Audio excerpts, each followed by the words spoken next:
easier way of making a living, you know. What? A man with your talents, your eye for detail, your vision. A watchmaker. A jeweler, perhaps. What do you want? Or you could try keyhole surgery. But here you are now, ready and aimed. One tiny amount of pressure on the forefinger of your right hand. One tiny amount of pressure. Of course, taking out a head of state isn't small fry. Oh no, I mean it takes skill, preparation, expertise. And someone somewhere clearly recognizes your talents. Look, just who are you? See, already life has changed. Questions to be answered. You allowed yourself to be distracted. So, me simply being here has changed things, hasn't it? You're a madman, aren't you? You're the one about to commit murder. I'm just here for the view. Actually, I wanted to tell you a story. Not now, if you don't mind. I'm a bit busy. The procession is still halfway down the mall. You've got time to listen to me, and then, if you want, still complete your mission. Oh, I get it. You're here to tell me that the person I'm going to kill, well, they're not that bad, really, and life is worth living and all that. Well, let's see, shall we? How about I sit down and I've got my thermos here. We can have a cup of tea and I can tell you my story. Then, if you still want to fire your gun, you can. How does that sound? Well... Yeah? Yes. There you go. So, let me tell you my story. Well, it's not really my story. It happened to a friend of mine. A very old friend. On the outer edges of an old town called Perfidium sits an old house. And in that old house sits an old man, and he sits and he waits. He waits for the arrival of his... Ah, and it sounds as if they have arrived. The old man waits in his study as his young maid leaves her cooking and with patience and a calm smile makes her way to the door to let in her master's oldest friend. Yes, I heard you. Maybe keep pulling the bell and it falls on you. Inspector Schaefer, Mrs. Schaefer, please do come in. The master is expecting you. Ah, good evening to you, Jade.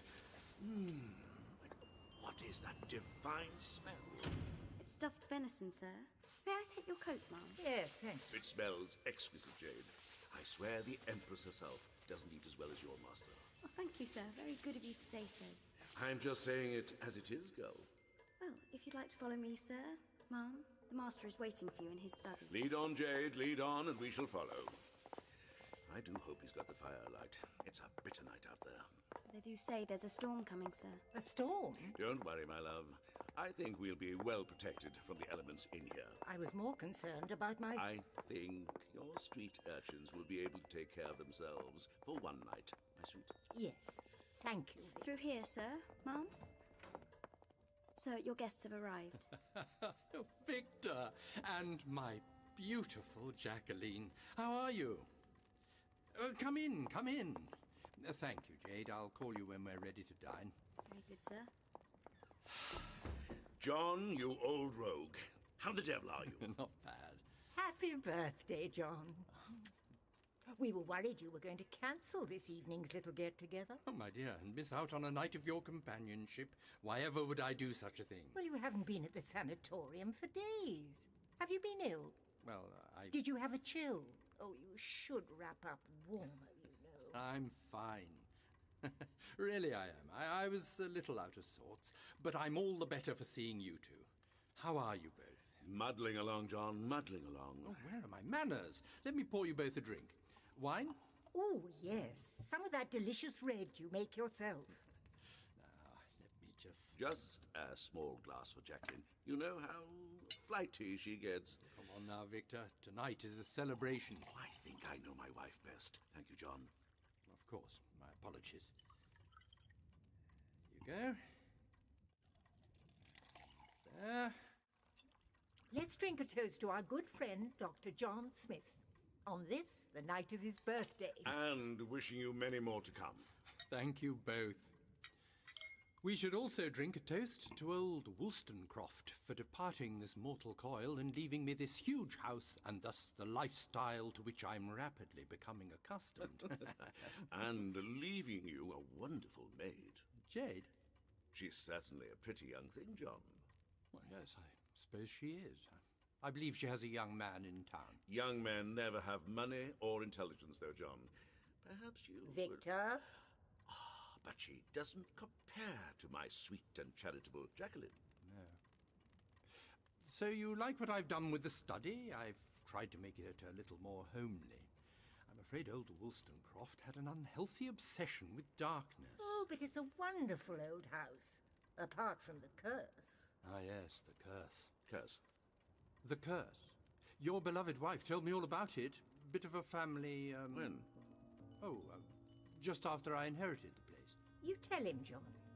Well, you know how Jacqueline's ancestors, the Uttersons, founded Perfugium many years ago? How could I forget? Her mother reminds me every time we meet. You've married into the founding family, Victor. Moved up the social scale now.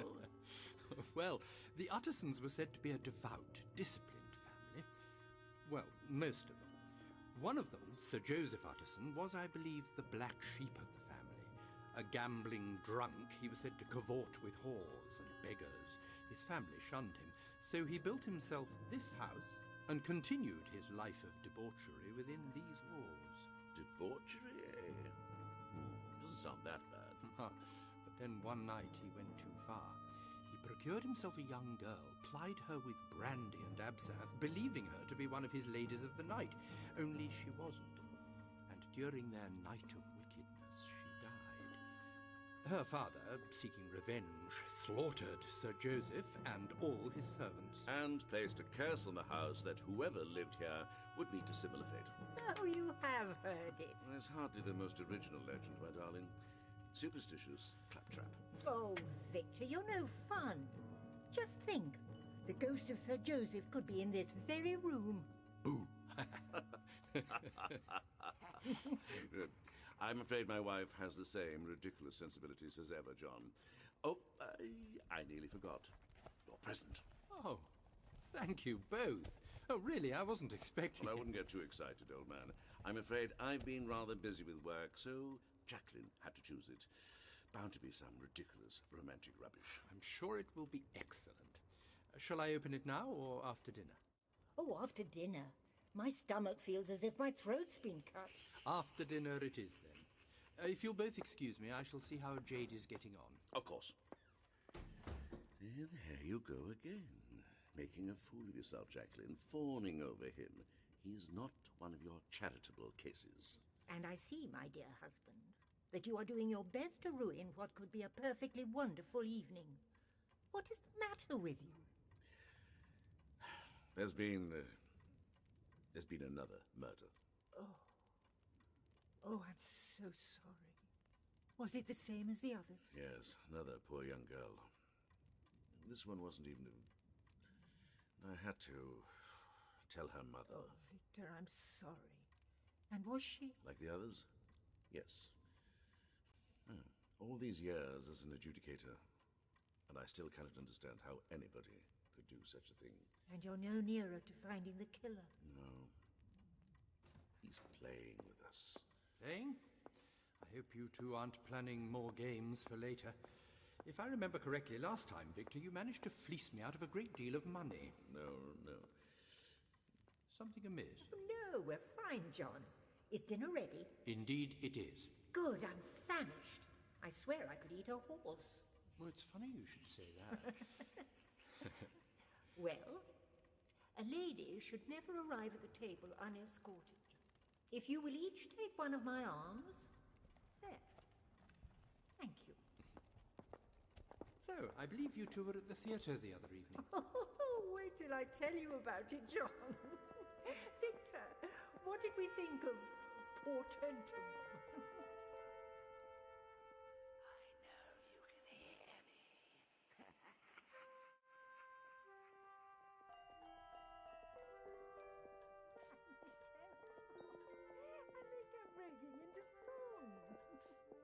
And hence, one master passion in the breast, Like Aaron's serpent swallows up the rest. As you hear, John, I did not choose my wife for her musical abilities. But it was so ridiculous. This boy was just killing people for no apparent reason. And when one of the victims rose up from the dance floor and began to sing... Well, I wasn't the only one laughing, was I, dear? No, I was disappointed myself. Would have liked some kind of reason as to his motives. Is there always a motive? Well, isn't that what you always tell me? Whenever I suggest otherwise, you start quoting one of those damn books of yours. Yes. I don't know. Recently, I've begun to wonder if sometimes those who kill simply have a different morality to the rest. Oh, come on, get out! Get out, wretched creature!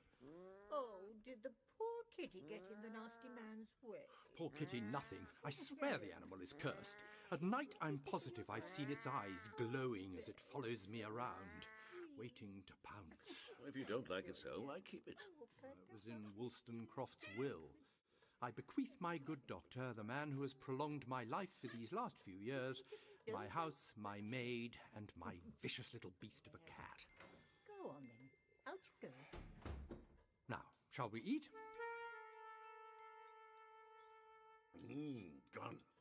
John, this is superb. Victor, don't talk with your mouth full. Oh, there she goes again, John. Sorry, my blue-blooded beauty. Oh, Victor. Would anyone like more wine? Jacqueline, you're not eating. I don't seem to have a knife. I must apologise. I'll call for Jade. No, I'll go and fetch one. It'll give me a chance to see more of my ancestors' workmanship. If you wish, but please don't be long. Something wrong, Victor. What do you mean, old man? Jacqueline and yourself, you both seem on edge. If I didn't know better, I'd swear you two had some sort of mystical ability, you know. He is killed again. Damn. I should have been at the sanatorium. You wouldn't have been able to do anything, John. You can't save them all. I might have been able to. No, John. I might have been able to. John, you are the greatest surgeon Perfugium has ever known. Your skills are renowned throughout the town. You have saved more lives in the last 10 years than many would believe possible. But there is nothing even you could do for a girl whose throat has been sliced so savagely as to make her head almost separate from her body. Even you could not save one whose chest has been ripped open and her heart removed. Her heart... Yeah. Have some more wine. I'm sorry, old friend. I do not know why this one is affecting me more than the others. In our professions, John, we see death every day. Oh, I am sorry. This is supposed to be a night of celebration. Victor, my ersatz birthday fails in comparison to the unnatural taking of a human life. I had to tell a family. I destroyed that family. Do you know what that must be like? Well, of course you don't. You have no family. You and Jacqueline have been my family since I arrived here. You've cared for me and shown me love and friendship that I don't even know if I deserve. If I even try to imagine my life without you two, well, I can't. I'm sorry, old man. Must be getting old. Letting the job get to me. Would you mind if I got terribly drunk? It's my birthday and my house, and so I say we shall all get terribly drunk. And you can forget about work, Jacqueline can forget about the hostel, and I shall forget about my dark past. And we will have a good night, even if it kills us to do so. You're going to die tonight. Jade? Jade? I'm coming, Mom. Where are you? In the scullery, Mom. I'm coming. What's that? What's what then? Hello? Is somebody there? What is that? Who's there? Mom? Jade. Mom! That noise. Oh, I'm afraid there might be some mice in the house, Mom. Unfortunately, the cat seems more interested in following the master than in catching rodents. Oh. Are you... I'm fine. Now, the reason I called you is because the table has not been set correctly. Mom? The table. My knife is missing. Well, that's not possible. I beg your pardon. I'm sorry, Ma'am. I mean, I set 3 places. The master, yourself, and Inspector Schaefer. 3 forks, 3 spoons, and 3 knives. Well, then my knife would appear to have vanished into thin air. Perhaps you'd be so good as to fetch me another one. Of course. I will bring it to the dining room, Ma'am. I'd like a word with you first. Ma'am? How old are you, Jade? I'll be 20 next month, Ma'am. 20? That's very young. I was working for the old master. Mr. Wollstonecraft? That's right, Ma'am. I joined Mr. Wollstonecraft's service on my 14th birthday, and then, after his death, I stayed on for the new master. And how do you find your new master? He is a good man, and very learned. He's not like the men from the town. He reads books. Books? Eh? Well. Is something wrong, Ma'am? Only you seem... Oh, here's the kitchens. I'll fetch you that knife. How much do you know about your new master, Jade? I know there is a mystery about him, but that's all. Maybe if you could tell me more. John Smith is a wonderful man. He's the kindest, most thoughtful man I've ever met. But Inspector Schaefer... Oh, except for the good inspector, of course. But we know where the inspector came from, don't we?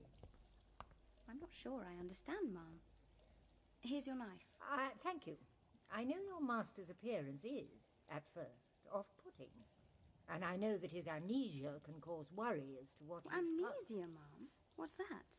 His lack of memory. Let me explain. Dr. Smith was found wandering the streets of Perfugium 10 years ago today.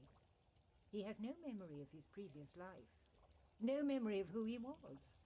Because of his physical appearance, we believe he may have survived a terrible accident, perhaps of fire. We do know that he is clearly a good man. My husband and I are here for his birthday. Birthday? But if he has no memory... Indeed. This is not his real birthday. This is a celebration of the 10 years he spent in our town. I did not know any of that, Ma'am. Thank you. May I ask? Yes?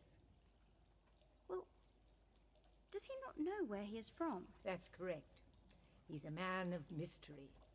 And I know how intriguing that can be to a young woman. He is an intriguing gentleman. Yes, he is. Of course, he wouldn't be interested in a girl such as yourself. Ma'am, Oh, please do not take offense. I'm sure a pretty young girl like you has the pick of many a young man. It's just that I know of a number of young women who have believed that because of his missing memory, because of his physical disability, well, I'm sure we understand each other. I think we do, Ma'am.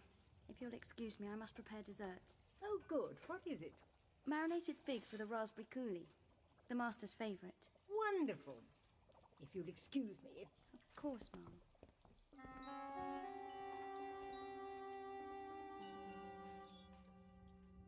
Well, I don't understand it. I really don't. It's who I am. But to consort with criminals. Oh, come on now, Victor. We can't categorize them so simply. It is a fact universally acknowledged that those without homes or a decent family upbringing descend rapidly into a criminal lifestyle. Pickpockets, prostitutes, and the rest. But if we try and help them... Which is very noble, my dear, but why you? Why do you feel the need, with your privileged upbringing, to run a hostel for them? Perhaps because of my upbringing. Since I was a child, I've had it drummed into me that I'm somehow superior. Oh, so it is out of guilt. And I thought I was the one who always looked for motives, Victor. But I would never talk down to another merely because of their upbringing. Crime. Oh, I mean, what say you, John? I'm afraid I agree with your wife. I believe that all life is precious. I'm surprised you feel otherwise. I thought you disapproved of social superiority. It's not that. I'm not explaining myself very well. It is not what you are born into, but what you do with your life. The girl today, the girl we found, she wasn't a whore like the others. Now, don't tell me that her life was not more important. Of course it wasn't. The others may have been... Be honest, Jacqueline. Who of us here does not place such judgments? We hear of a death. Our first reaction is one of sadness.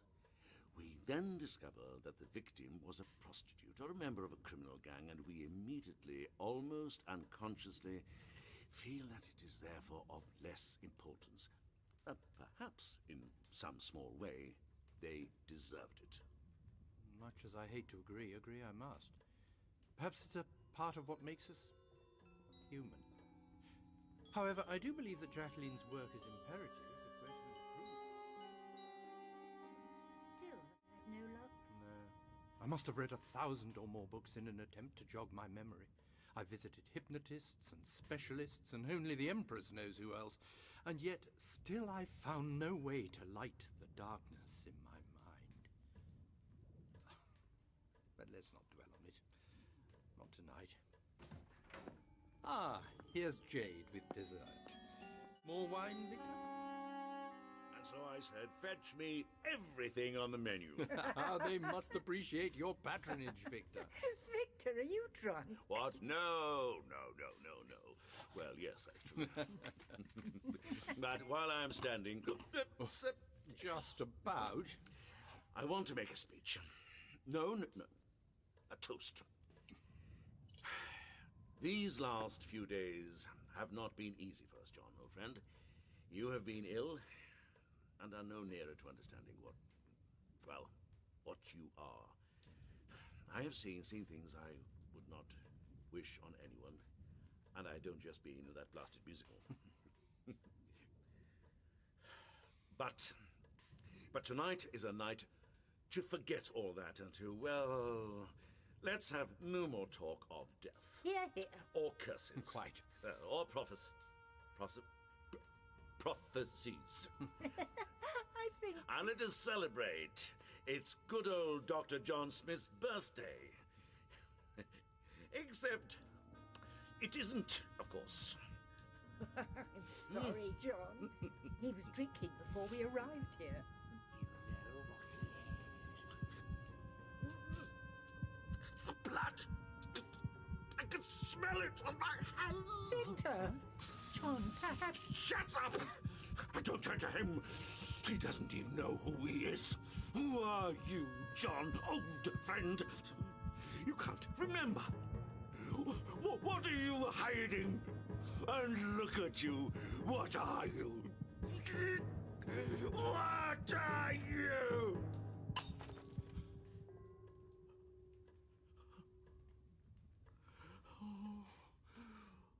Oh, dear God.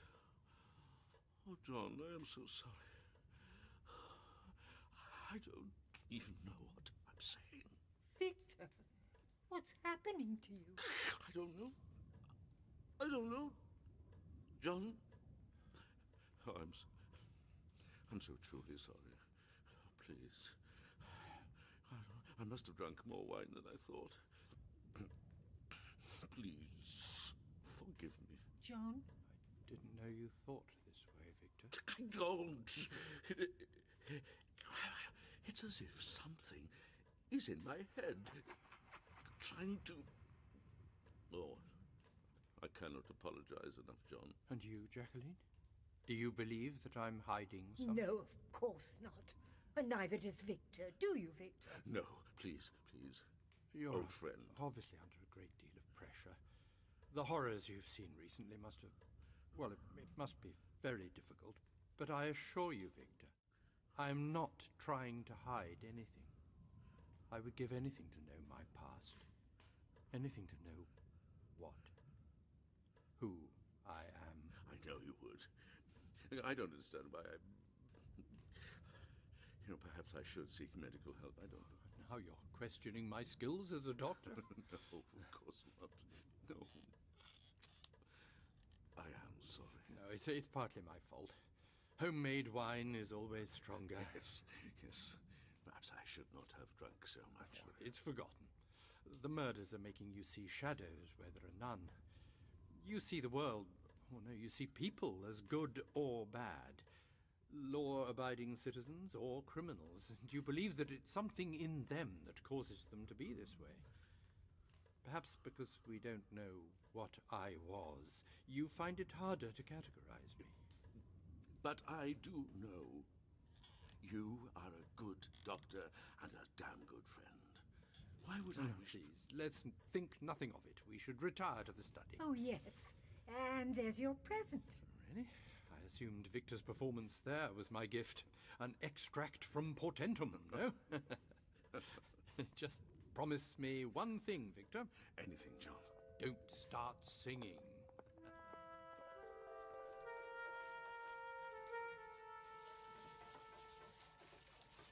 They say he sits inside your head. They say he sees you in your bed. They say he eats you when... What a strange verse. Now, what do you suppose put that in my head, eh? No. No, of course you don't know. You're only a cat. Now, let's see if the master's left some food for you. See, he sits inside.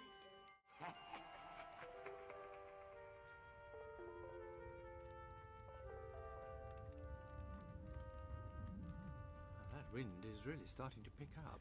Yes, it doesn't sound too pleasant, does it? John, thank you for being so understanding about earlier. Victor, you're my eldest friend. You helped keep me sane when my mind was empty. I owe you so much. And you too, of course. But as tonight is my birthday, I feel that it should be all about me. Enough talk about you two. I'd like to open my present. I'm not sure it's such a good idea now. Oh, come on, what is it? Well, it's just tonight. Well, what is it you want more than anything, John? A bottomless pot of gold and dominion over all of Perfugium. No, I'm really being serious. Well, to know who I am, to know what I've forgotten. Well, perhaps this will... Oh, it seems silly now after everything else that's happening, but... What is it? Yesterday at the hostel we had a visitor, a remarkable man whom we helped. So he gave me these. What are they? Stones. Victor, your deductive powers astound me once more. They seem to be engraved. No. Branded. How can they help me? Oh, it's quite simple. We place them in a circle, and then take a glass and put it in the middle, and communicate with the spirits.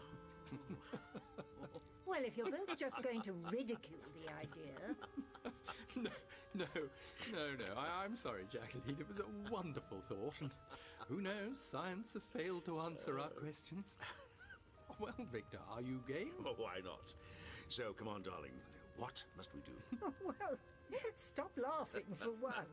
And that goes for you too, John. I'm sorry. We each need to place a finger on the glass. Now we need to concentrate. On? On the glass, Victor. Well, of course, how foolish of me.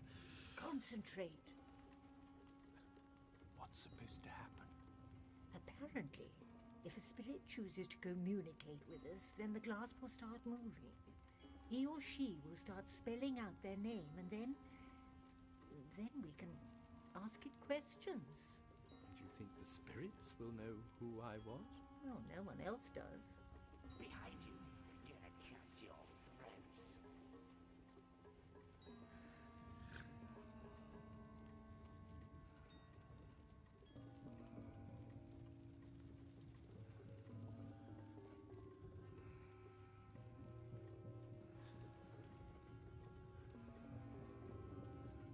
It's moving. Spelling out a name. D... O... C...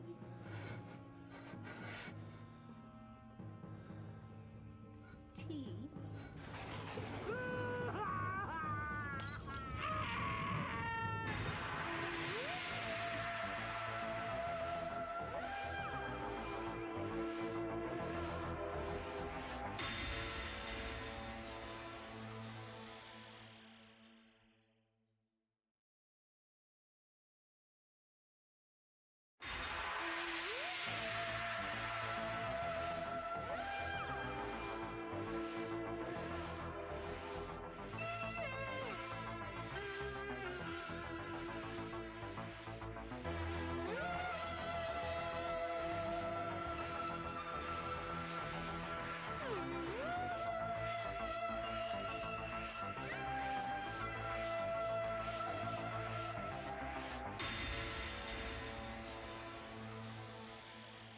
Well, isn't this nice? By my reckoning, your story has about 5 minutes before I lose my concentration and go back to killing people. Oh, don't worry. Killing and death is about to play a very important part in the proceedings. Now, where was I? It's moving. Spelling out a name. D O C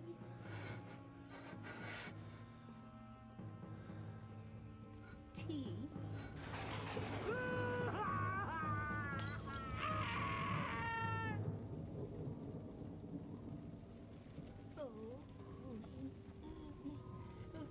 Jacqueline, you're bleeding. Keep still. Let me look at a it. man. Keep still. Here, wrap this man. around the wound. Now calm down, Jacqueline. We just let our A imagination... man at the window. The window? A man? Yes, a man at the window. His face. What did you know him? His face, it was contorted. He was in agony. Your bleeding seems to have stopped. Victor, fetch your coat. Ahead of you, all Where are right. you going? I'm a doctor. If there's an injured man, I No, must... no, leave him. Jacqueline, you can't... Please, I beg of you, I saw his face. I know this man means us harm. Oh, now, don't be ridiculous. Jacqueline, sit down and wait here. We won't be long. He means us harm.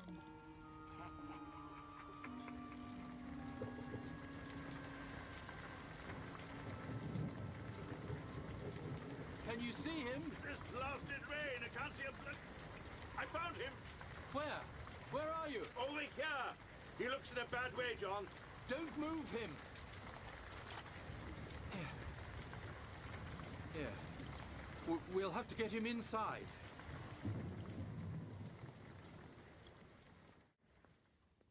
Mom, you called for me. Yes, Dr. Smith and my husband are bringing in an injured man. We might need you to prepare. Over here. He seems to be burned. Struck by the lightning. Yes, I expect so. Is there anything we can do? Yes. Fetch me some water and... What's that? Can anyone else hear it? What? Whispering. He's waking up. Good. Now, go and fetch... One moment. I think he seems familiar. You know who he is? I don't know. His face. Master? His face. Can you hear me? Who are you? His eyes. You're opening. Who are you? Who are you?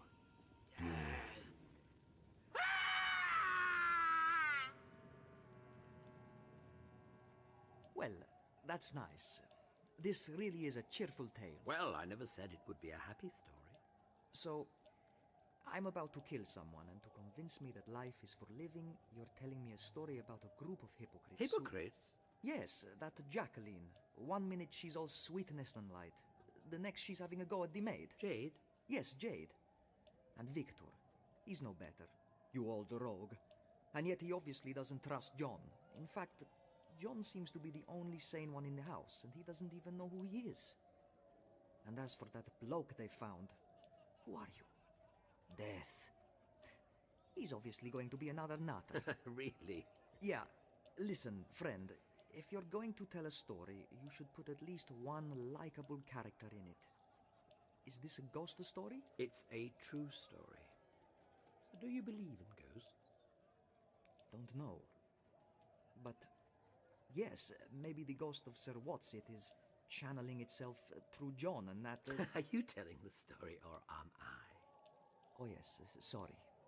Now then, the man spoke, and the word he spoke was death. Victor ushered the ladies out of the room and left John to care for his patient. The man's clothes had charred slightly from the lightning strike. With care, John removed them and wrapped the man's skin, when necessary, in wet towels to try and ease the pain. John was a good man who believed that all life was precious. But there was more to this patient. His face, the burnt clothes, and even the man's endless scream, all these battered at the barrier in his mind, threatening to destroy it, threatening to allow him memory of what once he had been. And then the patient became still. John, exhausted from the work he had done, fell into a reverie. He sat next to the patient, his other guests forgotten. This could be it. After 10 years, this could be it. After 10 years, this could be it. Who are you? Can you hear me? Hello? Let me get you some water. Where? Shh. Hush. Here, drink this. Huh? Hello? Try not to move. Where am I? In my study. I'm sorry, but do you know me? Do you recognize me? What? Is this some kind of joke? No, I'm sorry. It's just your face. It seems familiar to me. You don't know who I am? No? Do you know who I am? Don't you? No. Well, currently I'm Dr. Smith, resident physician here in Perfugium. Perfugium? Yes. Don't you know where you are? Perfugium? Oh, not now. I'm not ready. I'm sorry. I've never met you before. Oh. Are you sure? It's just that when you first awoke... Oh, it was my appearance, wasn't it? Don't be too shocked by my disturbing aspect. I no longer am. To be honest, it's the one constant from my life before Perfugium. Every day I stare at my own reflection, willing it to... Oh, but I'm sorry, I'm not being much of a host or a doctor. How are you feeling? I have felt better. Well, you may not feel it now, but you are a lucky man. Lucky? Well, Perfugium is no longer a safe town. We're plagued by a murderer. Really?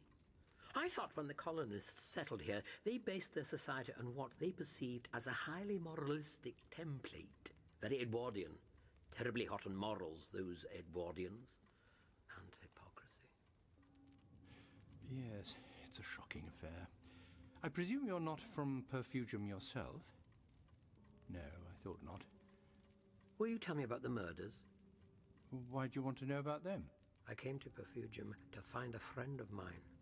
Oh, you fear they may be dead? I haven't heard. Well, there have been 12 murders so far. 11 of the victims were prostitutes, and the 12th, a young girl of only 14. They were all found with their throats cut. And then... I'm sorry, but are you sure you want to hear about this? Yes, that's why I'm here. Well, one of the reasons. Now, please, continue. If you're sure. The girls' bodies were also sliced open and their hearts removed. That's terrible. I know. And were there any other connections between the murders? I mean, were they committed in the same place, at similar times? No. The only other... Well, they were all found covered in green blankets or sheets, like shrouds. Green? It's the colour of death here in Perfugium. It represents the return to nature. I see. How are you feeling? I'm fine. This is all rather confusing for me. Do you really believe your friend to have been one of the victims? What was her name? No, my friend wasn't one of the victims. He must still be missing. Oh, well, perhaps I can help you there. Victor Schaefer, a very good friend of mine, is the local inspector. He might be able to find your missing friend. He was the other gentleman who was... Others? There are others here? Oh, yes. They're in the dining room. Victor, that's Inspector Schaefer, and his wife. Can I ask, how are you helping Inspector Schaefer? I would have presumed that the murder victims were beyond the help of a doctor. Well, Victor's an intelligent man with great deductive skills, but, well, have you ever had dealings with an adjudicator? I've known one or two. Well, they can be a little limited. Their investigations rely solely on facts that can be proven. I'm a doctor of the physical body, but I'm also something of an amateur psychologist. Ah, so I can see from your books. Oh, yes, my books. It's something of a collection, isn't it? Indeed it is. Each book in this room deals with the mind. I own medical texts written by highly regarded professionals. Here, The Divided Self by Dr. Julius Steer. Amateur scribblings such as, here, Man, Two Hearts in One Mind by Professor Summerfield. And then noted works of fiction, Dostoevsky, Stevenson, Welsh, all deal with what it is that makes us who we are, all trying to understand the human condition. A remarkable collection. The subject interests you? Oh, greatly. May I... Oh, by all means. No, it's refreshing to meet another like myself. But do be careful. Your wounds are healing at a really quite extraordinary rate, but you may still It appears that I'm mostly uninjured. Thank you for saving my... think nothing of it. Now, here. One point that required clearing up was whether the crime is the result of disease or whether the crime, by virtue of its nature, is not always accompanied by some morbid phenomena. But this, the young man did not feel himself able as yet to solve. While Reasoning thus, he persuaded himself that he personally was secure against any such mental weakness, and that he was capable of retaining his resolution and intelligence throughout his enterprise for the simple reason that the latter was not a crime. Dostoevsky, a remarkable writer. Indeed. So have you been able to profile the killer? Alas, no. I'm not quite as skilled as these others. I can see that there are patterns, but recently I've begun to... well... What? It's difficult to explain. I have begun to question whether indeed there must always be a motive. Whether indeed that a killer must always have a reason, no matter how twisted, to kill. But what other explanation is there? Well, I'm sorry, I've just realized I don't know your name. Ah, yes, well, I'm a doctor like yourself, Dr. Sutton, Von Sutton. Well, Doctor, let me ask you something.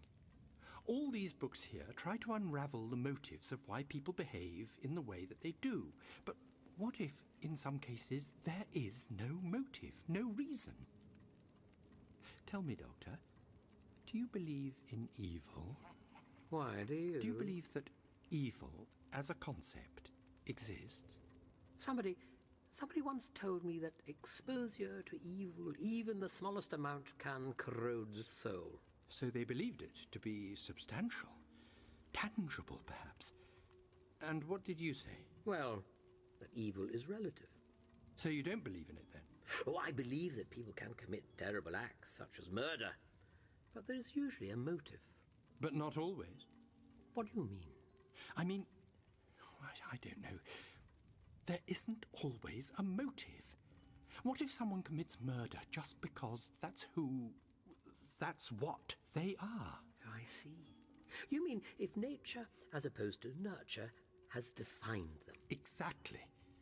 Have you ever met anyone who could be described thus? I have met a number of criminals, killers in my time, but they usually have a motive.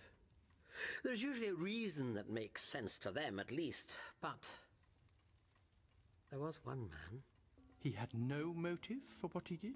Nothing that could be explained, no. He was a terrible man, responsible for the deaths of a countless number. I used to try and dismiss him as a madman or as... As evil? Yes, as a monster. It's far more comfortable to point a finger and declare someone a devil than to call upon your imagination to try to understand their world. Because your imagination is a reflection of yourself. Ah, yes. So, by admitting you understand them, then you must be acknowledging a similarity between yourself and the monster. Exactly. But what if it's true? What if, say, the man that you're talking about is purely evil? What if no amount of analysis or trying to understand would explain why he did what he did? He was an old friend of mine, then an old foe. He used to call himself the Master. The Master? That name? It is perhaps best that we do not talk of him. Were you close to him? At one time, yes. So, presumably once... Oh, I'm sorry. I would rather not Of talk course. I'm sorry. Anyway, I then began to wonder that if all those who had no motive, those who we thought of as evil, might instead be technically classified as insane. Psychotic, perhaps. A friend of mine, she was also something of an amateur psychologist, once said to me that the critical test of whether or not a person is psychotic is a lack of congruity, an incongruity, a clash between him and me. Of course. She'd had a little too much wine at the time. You mean there might not be such a thing as sanity or madness, merely a different way of seeing the universe, of seeing each other? Do you see me as I see myself? Or do I see you as you see yourself? When you see the colour red, do you see the same colour red that I see? Or is your red my blue? So, one who suffers such an affliction is merely trying to help the rest of the universe see the same colour red. Perhaps. So there is no such thing as evil. It doesn't exist. A man who kills because of motives can be questioned. A man who kills because he is ill can be certainly helped. A man who kills because, well, because he was born, fated even, to be evil, well, that is a true tragedy in itself. Knowing you were evil, and no matter what you did to try to stop yourself... But may I ask why you have started to think this way? You say you used to believe that there must be motive behind every action. Yes, it is odd. Perhaps it's this house. I inherited it from an old patient of mine. It's said to be cursed. Oh, nonsense, of course. But, well, since moving in, I have felt as if there is a presence or something. Something is making me have thoughts that I'm sure are not my own, and yet they feel right. Thoughts? Oh, I'm certain it's nothing. As you may have gathered, I'm suffering from a form of amnesia. I have no memory or recollection of my life from before I arrived in Perfugium. And when was that? It was 10 years ago. I stumbled into Jacqueline's hostel. That's Inspector Schaefer's wife. She runs a kind of hostel for the homeless and deprived. Well, I stumbled in there without any knowledge of who I was or where I came from. But, well, look at my face. I clearly have some history. And your interest in psychology stems from this? Yes. I've been trying to discover what could cause a man to entirely forget his whole life.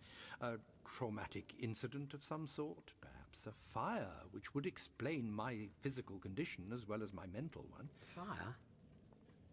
Let's sit down. I will tell you, but you mustn't breathe a word of this to the others. They're my closest friends, and I couldn't bear it if they feared me.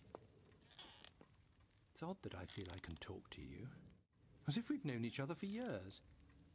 Although perhaps it's because we haven't known each other for years. Yes, perhaps. Well, I was helping a young lady give birth. She's been a patient of mine for a while, and everything was going well. She pushed forth that new life into our world, and I held him in my arms. A beautiful baby boy. So innocent, his eyes weren't even open to the world. And as I held him, I had this image, this thought, that I could smash him to the floor. I could throw him with all my force and watch his helpless little body fall apart as it hit the ground, the blood splashing across the sterile white tiles.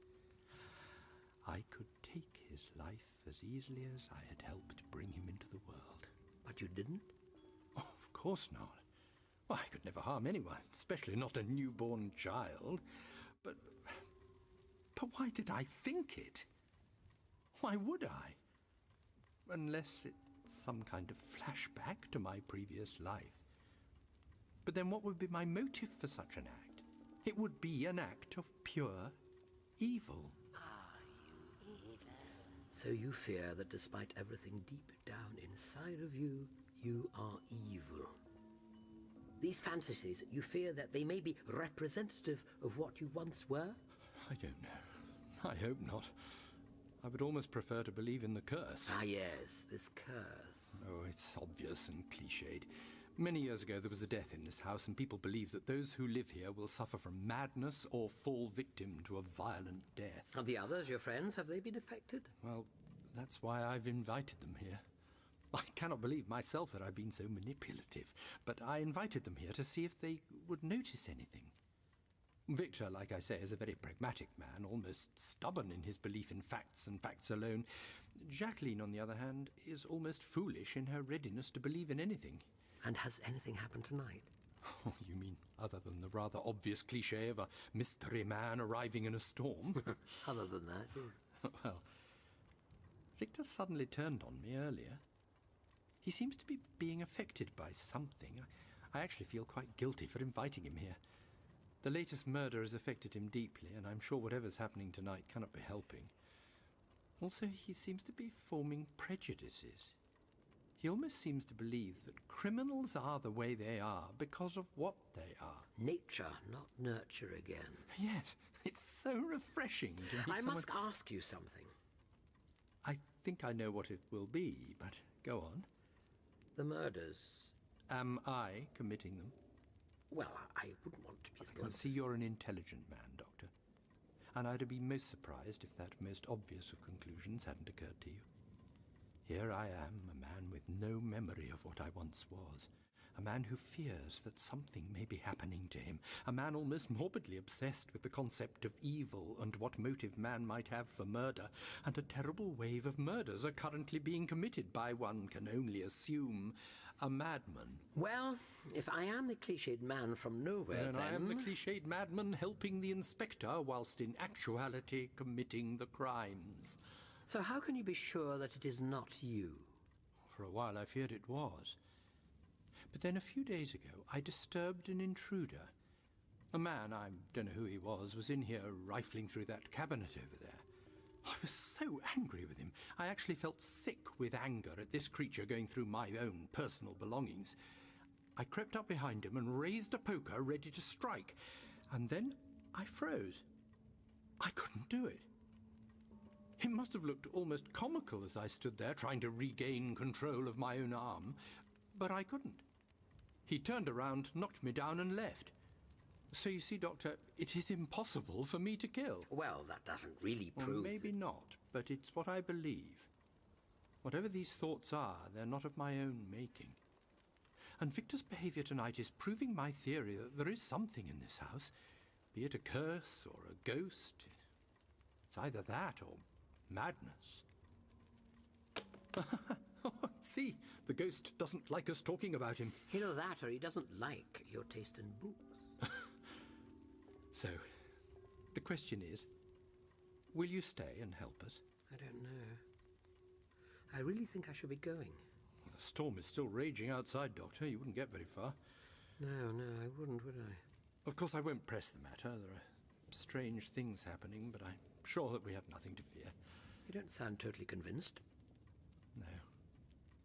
Of course I am scared. I'm a doctor and a scientist, and here I am talking of curses and ghosts. I don't pretend to understand what's happening, which is why I need my friends around me. And odd though it may seem, with us only just having met, I feel we too could be friends. I sense a likeness in us. Perhaps that's why I thought I recognized you. I feel we're quite similar, you and I, Doctor. Perhaps we were friends in a past life. Oh, I can just about accept ghosts and goblins, but reincarnation... So you will stay? I'd be honored and delighted. It will be good to get to know... John! John, what is it? Not John. The Master! Oh, no, not yet. Don't you recognize me? You? I won't do it! I can't do it! You think he's your friend again, Doctor? Please! There will be death in this house before the sun rises. No, I tell you now, I will not do it! There will be death, Doctor, and it will be of your doing. You cannot escape fate. And if I don't? All who hear my voice shall die. John! John. I'm fine. Why am I on the floor? You collapsed. Oh, fine pair of doctors we make, eh? Again, please don't tell the others. Jacqueline especially will only worry needlessly. I won't. I shall go and fetch them. Help yourself to more wine. Thank you. He really has no idea. Now, which book is my clumsy poltergeist trying to draw my attention to? Dr. Jekyll and Mr. Hyde. Oh, very apt. There. Very, very subtle. I heard you. Consider this your final warning. I will not kill him!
Jekyll and Mr. Hyde. Oh, very apt. There. Very, very subtle. I heard you. Consider this your final warning. I will not kill him! You break off the deal, Time Lord, and you die. You hear my voice? Will die. Die. Die. Die. Die. Die.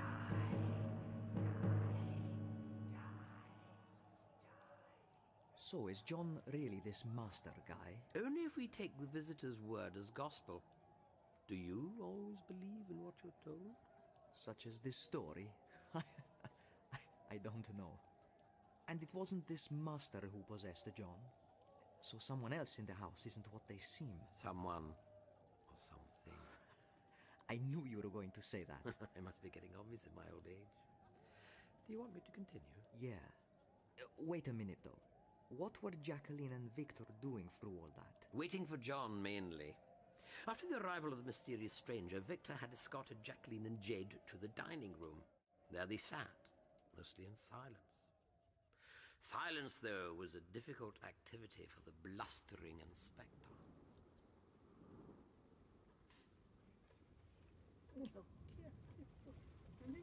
Here, Mum, have a sip of water. Calm your nerves. Jacqueline, you are panicking unnecessarily. I am certain that John knows what he's doing. I just worry about him sometimes. It's as if he's only 10 years old. He can be so naive. Well, if that isn't the pot calling the kettle black, I don't know what Oh, is. don't start, Victor. I just have a strange feeling. It's this house. You're letting yourself get spooked by a ridiculous curse. It's not just that. What was that man doing out there? Well, perhaps he was... I beg your pardon. I just thought... Jacqueline. You would do well, young lady, to remember that your place is not to think. It is to prepare food and wash dishes.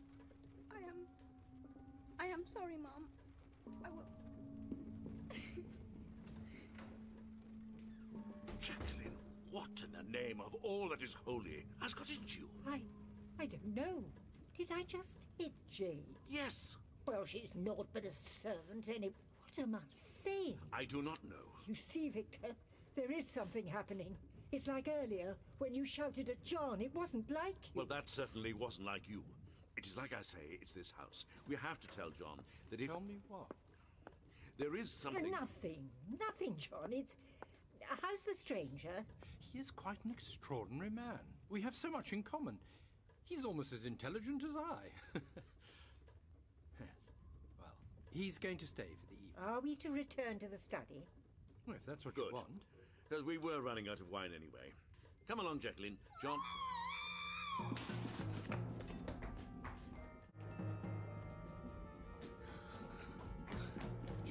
Jade, what is it? What's the... Jacqueline, don't look. No, it can't be. My cat! Look at me, Jade. Look at me.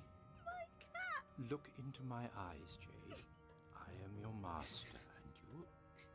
Listen to my voice. I want you to go to the scullery. Forget what you've seen here. Go to the scullery and fetch my new guest a light meal. Some cold meats or some such. Will you do that? Can you do that for me? Yes, sir. Jacqueline? I'll go with her. Is this some kind of joke? If so, it's in poor taste. Victor, It's taunting me, John. It's taunting us. Victor, I don't know what's happening here. Look, but its throat has been cut. It's been sliced open, and I'd wager 100 imperials that its heart has been removed. I know. I was never particularly fond of the creature, but Jade liked it. Where's the stranger? Sutton. We're in the study, as far as I know. Well, perhaps we should go and speak to him. Yes. Let's cover this mess first. This curtain will do for now until... What? It's green. You're covering it in a green shroud. Come on, Victor, snap out of it. Let's go. What the... Oh, John, I don't think your house likes me. What happened? It's been a long time since I was attacked by a book.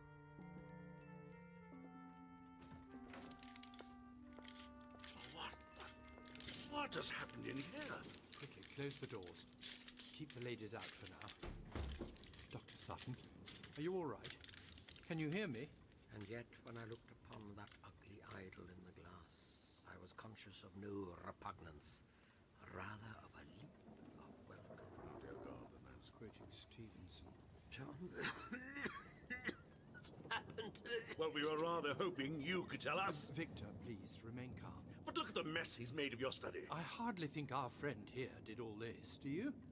Well, you're an adjudicator. Could one man do this in such a short space of time? You heard his voice. Come on, Victor, look at the facts. Face up to what might be happening here. What? Oh, never mind. Fetch the doctor a brandy. That's if the decanter is still in one piece. I think I'll have one myself. Thank you. Here, Dr. Sutton, drink this.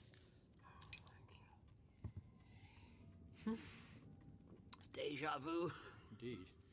Except an hour ago, my study didn't look as if a storm had raged through it. What happened? I was attacked. Didn't want to have to tell you. Tell me what? I know who... I got some food. Oh, what's happened? John! John, your books! I know. Put the tray down, Jacqueline. Victor, I think your wife would also appreciate a brandy. What? Oh, yes. Yes, of course. Sit down, Jacqueline.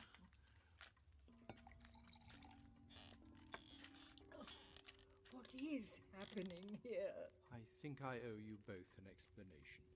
I haven't been entirely honest with you. Jacqueline, Victor, you two are my closest friends, but the reason I invited you here tonight wasn't just because of my birthday. So you see why I need your help. You brought us here to participate in some ridiculous ghost hunt. Please, Victor, please stay calm. Don't you understand? I needed you two, especially you with your insistence on facts and certainty. I needed someone who would not be so easily affected as Jack. You have placed my wife's life at risk. Oh, Victor, don't be so ridiculous. John needs our... There you go again, you see. Why must you always take his side? You, in case you have forgotten, are my wife, not his. And you, in case you have forgotten, are supposed to be an adjudicator. You're also supposed to be John's friend. Do friends keep secrets from each other? Sometimes. And who the hell are you? Why are you so scared, Inspector Schaefer? I thought you didn't believe in the supernatural. I don't. Something is happening here. At last, Victor, you're starting to open your mind. There's nothing worse than a closed one. Indeed. Now, please, Victor, sit down. I may be stating the obvious here, but something is happening tonight. The curse, the murders, my memory loss, they're all connected. Yes, I think they are. What? What is happening here is more than a vengeful ghost. Much more. I'm beginning to suspect that myself. John, we should leave this house immediately. We can't leave. The storm outside is just as dangerous as what's happening inside. So what do you propose to do? May I make a suggestion? By all means. We are not children. We are intelligent, well-bred adults. Why do we not discuss this like adults? You said that there is a connection between the old curse and the murders. What is that connection? Well, the legend concerns an ancestor of yours, and also bears remarkable similarities to the murders Victor is investigating. How? Well, the latest murder was of a girl mistaken for a prostitute. Just as Joseph Utterson mistook the girl who died for a prostitute all those years ago. So you're saying that we are the connection. But how? How could that old curse be anything to do with this situation? I might be able to help here. Firstly, I think we can all rule out the possibility of the curse being genuine. None of us here truly believe in it, do we? Well, something's happening. This legend about a curse, it's an old family story, is it, Jacqueline? Passed down from generation to generation? No, Doctor. Victor, can you imagine my mother telling me such a tale? Hardly. Doctor, my family is very proud. They would rather incidents such as what led to the curse were quietly forgotten, erased from history. Ah, yes. My family feels the same way about me. So, Who told you the curse? Old Wollstonecraft, the man who used to own this house. I didn't think you'd ever met him. Only the once. He called into the hostel one day. And told you the story. And he decorated this house, the house he gave to me, in black and green. Green. I think I might be seeing what you're getting at, Doctor. There are too many coincidences happening tonight. Including your arrival. Yes. Looking for a missing friend, isn't that right? Yes. And would I be that missing friend? What? No, of course not. Oh, come along, Doctor. Don't mistake my physical disability for a mental one. I'm not a fool. It's as you said, there are too many coincidences happening here tonight. And I am not one of them. Trust me, John. Trust you? We don't even know who you are. And do you know who you are? Well, do you? I mean, John tells me you've been behaving oddly, acting out of character, so to speak. I'm under a lot of pressure. The murders... Ah, yes, the murders. How goes the investigation, Inspector? We are making some progress. Really? According to John, you are no nearer in discovering the killer than you were after the first murder. There seems to be no rhyme or reason to the killings. No motive. No rhyme or reason. I can think of 100 motives. Young, pretty women, jealousy, prostitutes, a deep loathing for the guilty, for the dirty, for the criminal, hearts removed because they never deserved them. A green shroud, a return to nature. Where else should nature's abhorrence be sent? 100 different... Doctor! This is getting us nowhere. May I make another suggestion? What's that? If the storm continues, we'll all have to spend the night here. Well, I have two things to say about that. Firstly, whatever's happening here is causing us all to attack each other. It's causing us all to act, as the doctor said, out of character. Well, are we going to let it win? It? Oh, whatever it is. Are we going to let it destroy our friendship? Surely we should try and remain calm. And your second suggestion? This room is a mess. I don't know about anyone else, but I have no wish to go to bed tonight. In this house, not bloody likely. So let's tidy up. Let's do something constructive, instead of sitting here allowing ourselves to be manipulated into accusing each other of... What about the cat? Someone in this room killed the cat. I think Jacqueline's right. Don't you want to talk about the cat, John? You were in the corridor just before we found it. Now, perhaps... Oh, Victor, I don't wish to talk about it because I do not welcome death into this house. We can all cast aspersions on each other. Yes, I was in the corridor, but who did it affect most? If I remember correctly, your words were, "It's taunting me." What is it? Why you? Why would the ghost or whatever did it be taunting you? Have you something to hide? John, how dare you say that? Jacqueline is right. You're allowing it to control you. Then let's tidy this mess. How can we think straight when surrounded by such clutter? Jacqueline, if you would help me with the books. Doctor, Victor, perhaps you'd be so good as to rearrange those cabinets there? Of course. Come along, Inspector. Should they be in any particular order? Doesn't matter. Can I ask you something? Of course, John. Do you think I'm foolish for allowing Dr. Sutton to stay? I'm sure you have your reasons. He knows me, Jacqueline. He knows me from my time before Perfugium. Why won't he tell me? You think he did you harm? Actually, I think the opposite. I'm starting to suspect something. Something I've been trying to ignore for months now. What is it? When we came into the room, the doctor quoted something from Jekyll and Hyde. What's that? A book from your ancestors' time about a killer with two personalities. The evil Hyde and the good Dr. Jekyll. So? It was a comment by Hyde about how he welcomed the reflection of his ugly visage. And? I'd made such a comment earlier in the evening. I said to him how I welcomed my reflection, disturbing though it is, because it was the only reminder of what once I might have been. I still don't understand. Suppose I was Hyde. What? Suppose I was Hyde, and now I'm Jekyll. You think you were some evil killer? Oh, that's ridiculous. You couldn't harm an insect, John. Exactly. Dr. John Smith couldn't harm an insect.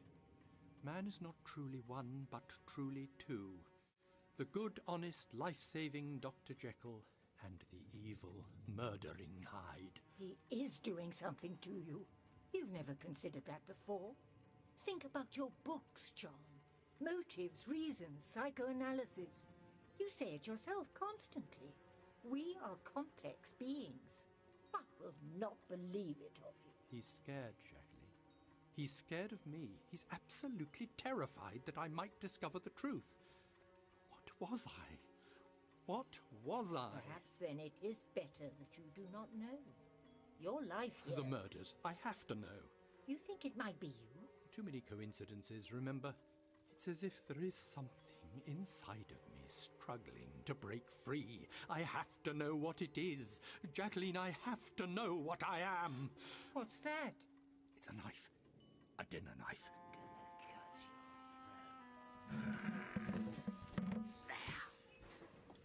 So, tell me, Inspector, do you trust John? Of course I do. We've been friends for many years. Listen to me. You have to get out of here. What? Something is happening tonight. Something evil. Something without motive or reason. You and your wife could be... No, you are in terrible danger. Doctor, I do not like staying here any more than you do. But the storm... Against the natural elements, you stand a chance. Against the unnatural, you will certainly die. Like the cat. The cat? It wasn't a warning. It was trying to provoke a response, trying to make someone react. Do you think it could be connected to the murders? Perhaps. How? You think it was John? I don't know. Do you? He's a man of mystery, Doctor. Who knows what motives he might have? Oh, I think I know the motives behind the murders. Do you? Yes, but loath though I am to say it, they're not important right now. Well, hang on. What? Oh no. It's too late. Time for some answers, Doctor. Jacqueline! Stay where you are, Victor, or I'll cut her throat open. He's gone mad. Please, do as he says. So, the master makes his appearance. The master? Or is some of you still John Smith? I don't know of who you speak. Stop struggling, woman. Doctor, there's something happening to me. I can feel it breaking free. I can feel it in my mind, in my soul. Tell me what I am. Let Jacqueline go. She has done nothing. And have you lied to me again? Never. You'll tell me what I am, or the streets of Perfugium will run with the blood of innocence. I can't. If you find out what you were, then you will remember. And if you remember, then we'll all die. You will die anyway. I can feel him. Yes, I can feel this master taking dominance once again. Tell me what he is before it's too late. You're holding your friend at knife point. It's already too late. Tell me! No. Tell him, Doctor! Please. Go on then, John. Kill her. Tell me who I am! Would anyone like a brandy? I don't want another bloody brandy. Tell him, Doctor. I'll kill you if you don't tell him. John! Let go of him, Victor. Let go of Jacqueline first. I'm sorry, John. Look, Victor, I'm fine. Oh, thank God. I couldn't bear to lose you. What? It was a trick, Inspector. Wasn't it, John? Jacqueline. I'm sorry.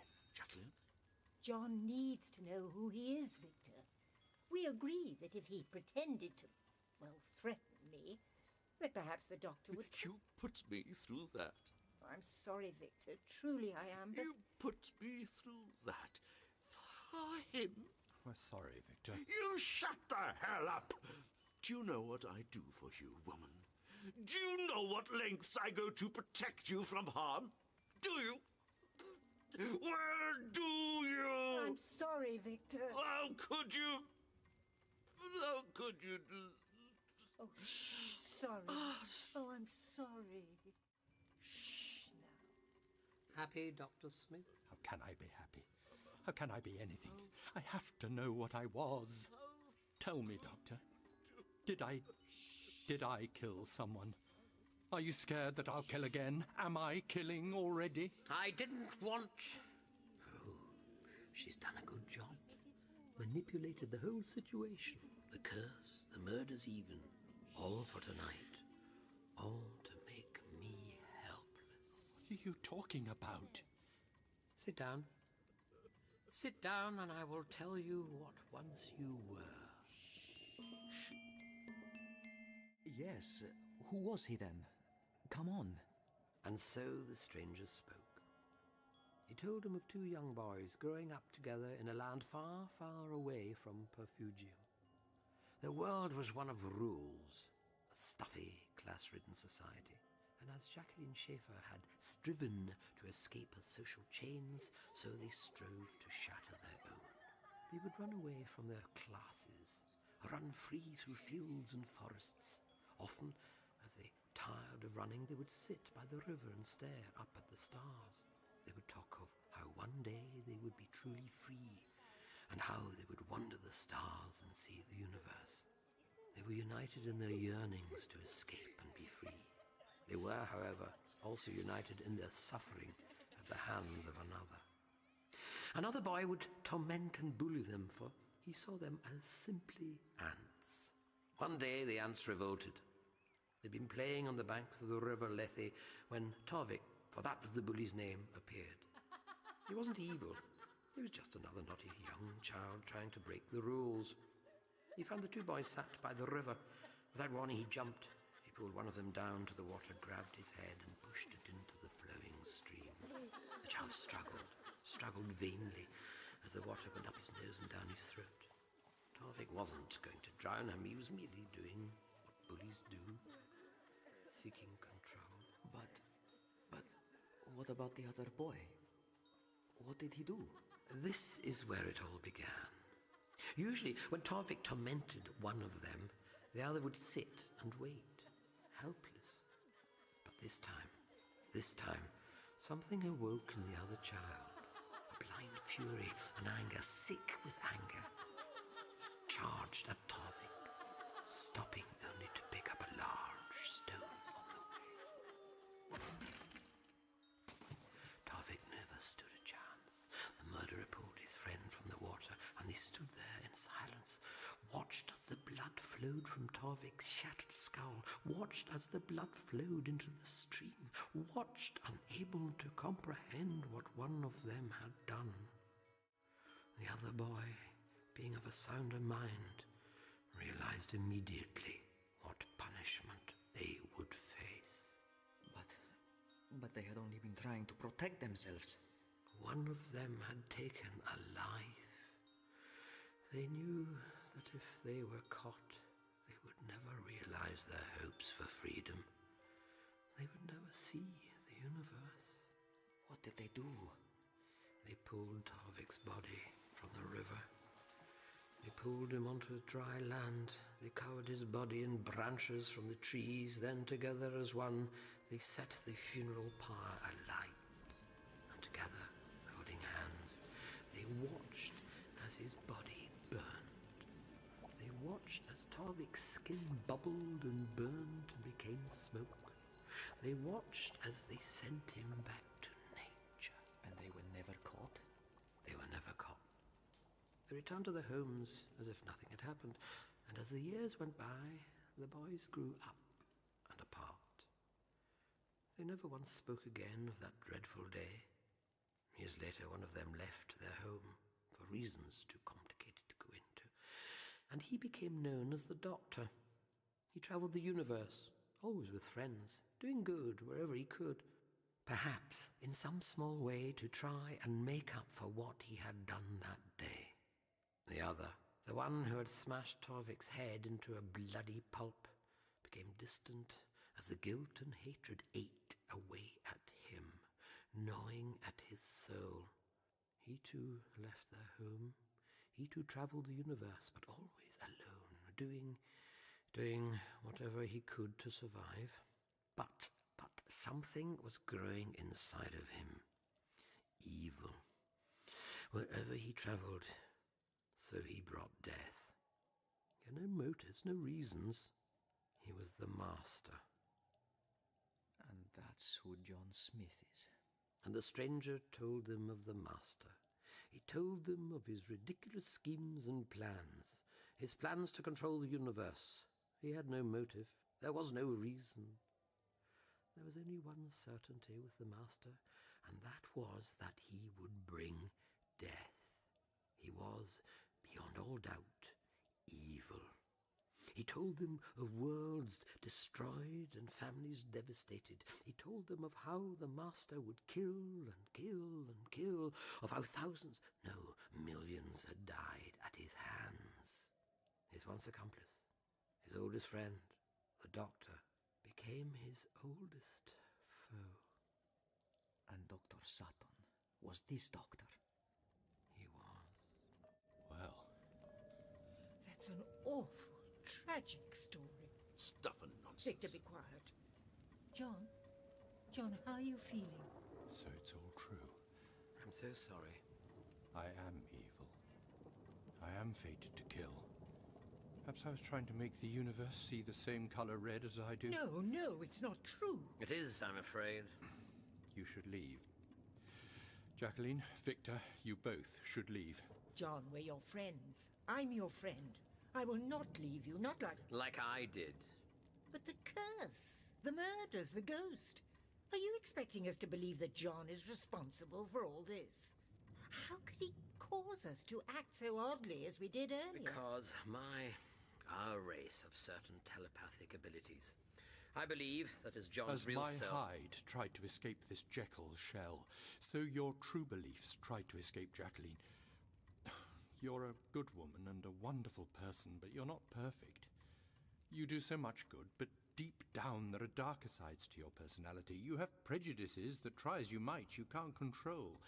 It's the same with you, Victor. Do not even talk to me. You try to believe in fairness and justice and facts, but inside, buried deep, you also have prejudices. You believe that all those who commit crime are lower, baser than the rest of us. Well, I certainly If have I do some have morals. these telepathic abilities, then as this creature, the master inside of me is trying to break free, so your secret masters inside of you were doing the same. I brought them out of you. Well, I too have a confession. What? When I was a little girl, I once, long ago, and I do not like to speak of it, but once I stole some humbugs from the market. I don't think you understand. No, Doctor, I don't think you understand. You don't know what he was like. And you don't know what he is like. You speak of Draken and Duchamp and 1,000 other places. I speak of Perfugium. You can name 100 people that the Master killed. I can name 1,000 that John Smith has saved. Doctor, I do not know what it is like where you are from, but here, in Perfugium, our friendships cannot be so easily broken. John Smith is a good man. And as Hyde was separate from Jekyll, so is John separate from the master of which you speak. The man you see sitting before you is a wonderful doctor. He grows tomatoes and makes his own wine. He enjoys the theatre and books and the company of his friends. He's not fond of dogs or people with shifty eyes. He has failings, and I wouldn't claim that he was perfect, but he's a damn sight nearer to perfect than anyone else in this room. John, tonight has been a night of surprises. Tomorrow was also to be one. For tomorrow there's to be a party in the town hall in your honor. Many will attend, for you have many friends. So you see, Doctor, whatever is happening tonight, whatever John has to face, he will not, he shall not, face it on his own. Thank you, Jacqueline. But there is nothing we can do. Then, Doctor, I suggest you leave. Fate is coming for him, and it would not care who stands in its way. Fate will have to pass through me, then. And you haven't seen my wife when she's angry, Doctor. John, Doctor? you have good friends. And I have not been one of them. But I think your friends are right and I am wrong, John. Free will is not an illusion. We can't let fate decide our actions. Come on, come with me, all of you. If we can get away from here, then, well, there's a chance, and frankly, it's a chance worth taking. What? Quickly, John, I failed you many years ago. I will not do it again. I fear it might be too late. Wait, what about Jade? She's still in the scullery. Who? Jade, my maid. What? Oh, no. John, I fear Jade is much more than your maid. also my cook and my housekeeper. No, she's much more than that. We have to get out of here! I can't move. Something forcing me. Whatever's happening, we stay with John. Jacqueline! Silence. Except for the clock.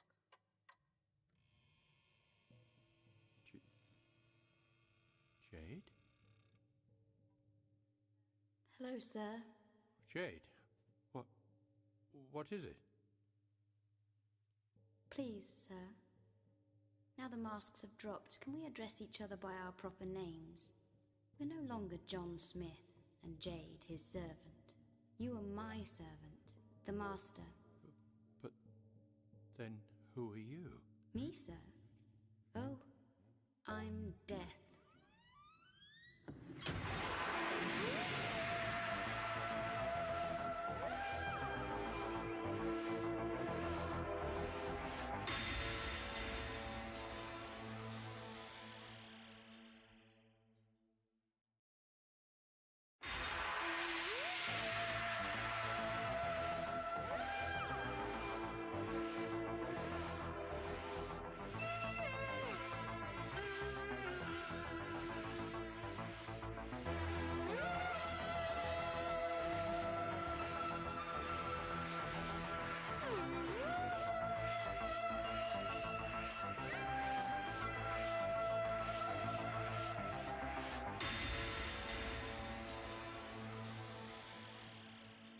Death? Death. Not an agent for death. No, Death herself. Cristo. The stakes are high then. You could say that. And then, with a crash of thunder and a flash of light, Death destroyed our helpless heroes. No, it wasn't that simple. Somehow I didn't think it would be. So, all the noise in the house had stopped?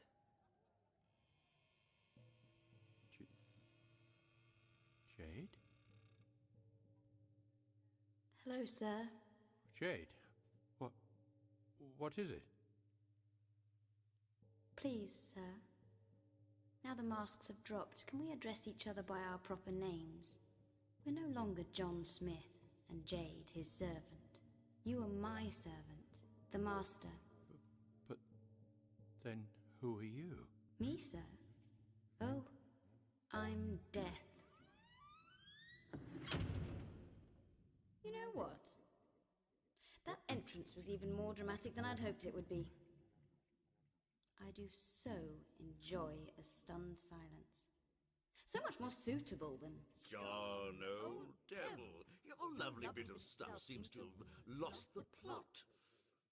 And you, Mrs. Schaefer? No... Why, you insolent girl? I should put you over my knee. And you, Doctor? I had at least expected some incoherent... But of course I should have known your name is Jade, and green is the color of death, and there is too much death, and if only we could all just appreciate the beauty of a daisy, and perhaps I should play with my spoons. Except you don't do that anymore, do you, Doctor?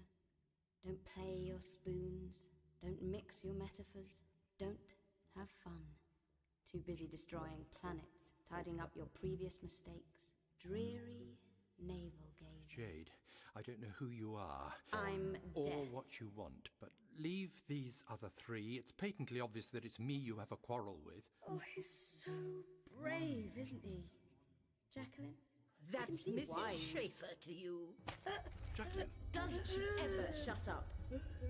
Whatever you're doing to her, stop it.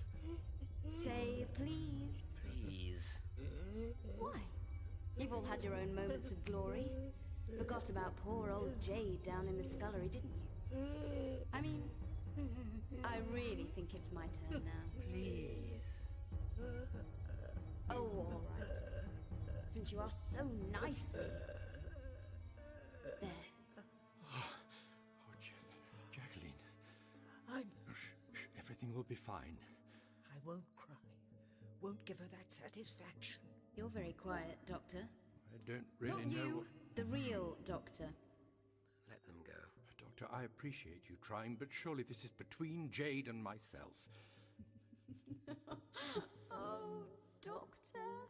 Didn't you tell them? Didn't you tell John why you're here? Don't do this. John, Your old friend, the doctor here, he's not here by coincidence. He's here because he organized all this. You, your life in Perfugium. He's here because of his deal with me. He's here to kill you. But at least you have your lifelong friends, the Inspector and Mrs. Schaefer, don't you? Well, don't you? I... Do not do this. Oh, by the way, Victor is the one killing the prostitutes. Victor! And Jacqueline is in love with you, John. Jacqueline? No, Jacqueline. I did it for you. All of it. And you repay me by loving him? Loving that? Victor, No, damn you, woman! No! Oops. Did I let the cat out of the bag there, so to speak?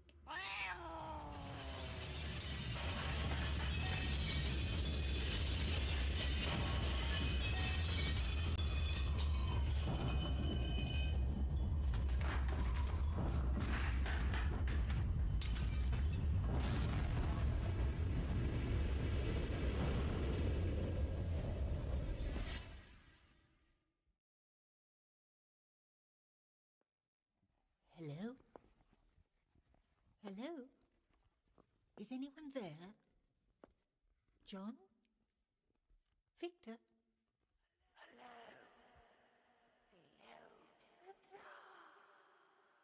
Anyone? Is anybody here? I am. John? John? Who knows? Am I John or the Master?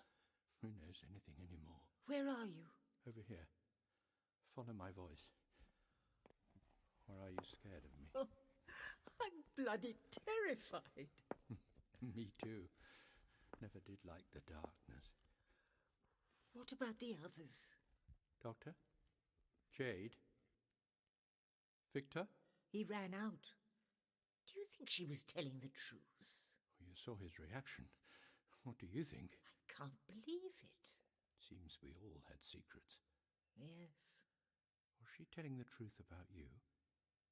Do you? Yes. Oh, but how? Why? I always have. But Victor? You know my mother. Oh, she wanted you to marry handsome, upright Inspector Schaefer, not the disfigured man with no past. Why would that be, I wonder? I'm so sorry, John. If only I'd stood up to her. She was correct, though. You were right not to pursue me. How can you say that? I love you. Jacqueline, you don't know what I am. Well, you do now. I'm evil. No, you're not. You were once, but this doctor obviously has given you this new life here. Yes, and now it seems he has come to take it away again. Well, we won't let him. We should get out of here. Get away from Perfugium. Just the two of us. Nobody need know our pasts. We can't. We can. Oh, Jacqueline, I'm fated. Wherever we go, she will find us. She? Jade, or Death, or whatever she is. And what about Victor? I don't want to think about Victor. We can't run away, Jacqueline. We can't pretend to be what we're not. Inside of us, we're fated. I am evil. Don't you understand? No, John, you're not. Don't you understand? I'm not human. I am not a doctor. I'm not John Smith. I am the Master. I am evil, and I am fated to kill and destroy. But John, and my heart is black, my soul is tainted. If you stay near me, I will kill you. I can't help it. It's what I am inside. But I love you, John. Yes. Unfortunately, I don't feel the same way. What? I don't love you. I don't even like you that much. What? You're foolish and unintelligent. Your pampered aristocratic background has made you fat and prejudiced. You run that hostel of yours to ease your guilt. Your subjects call you the Queen of Hearts, and you lap it up, every last worshipping phrase they utter. Why? Why are you saying this? Because it's true. I pretended to be your friend to try to have some normality in my life. I grow tomatoes, I make wine, I have friends, etc., etc. In actuality, I am not normal. We know that now. Perhaps we should all be a little bit more truthful. And in all honesty, you bore me. Now you can either stay here in this house and die, or you can leave. But please, just get away from me. John! Alone. Alone in the darkness. But the darkness cannot save you.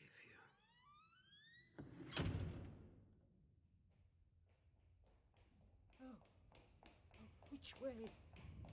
This way. Follow my voice. Wait. Breathe. Calm down, Jacqueline.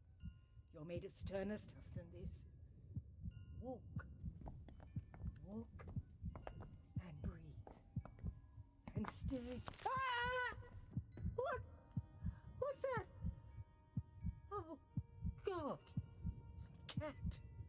The blood! Oh! The blood! Everything! Lies! Lies! Stop it! I won't let you scare me. I'm not a child. I do not fear the dark or whatever it is you are. Who's there? Victor? Hello, Jacqueline. Oh, I see you found my cat. Do you like it? I like the blood. Would you like me to put some on your face? Or perhaps in your eyes? You've been blind to Victor and John all these years. Perhaps we should really make you blind. Shut up! Where are you? I'm here.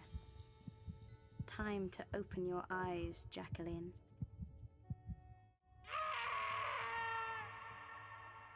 You're going to die tonight.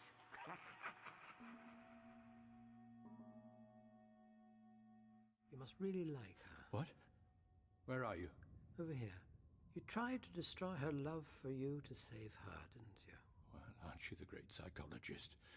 So, So? are you going to kill me? I don't want to. Well, that's very noble of you, but you're going to anyway. We made a deal. You and Death. Good friends, are you? Our paths cross from time to time. I wanted to save you, wanted to give you the life you never had. The life she took away from you. Do you remember when I said that I used to wonder what your motives were? I eventually realized that you had no motive. There was no reasoning behind your actions, and that the only results of your actions were death.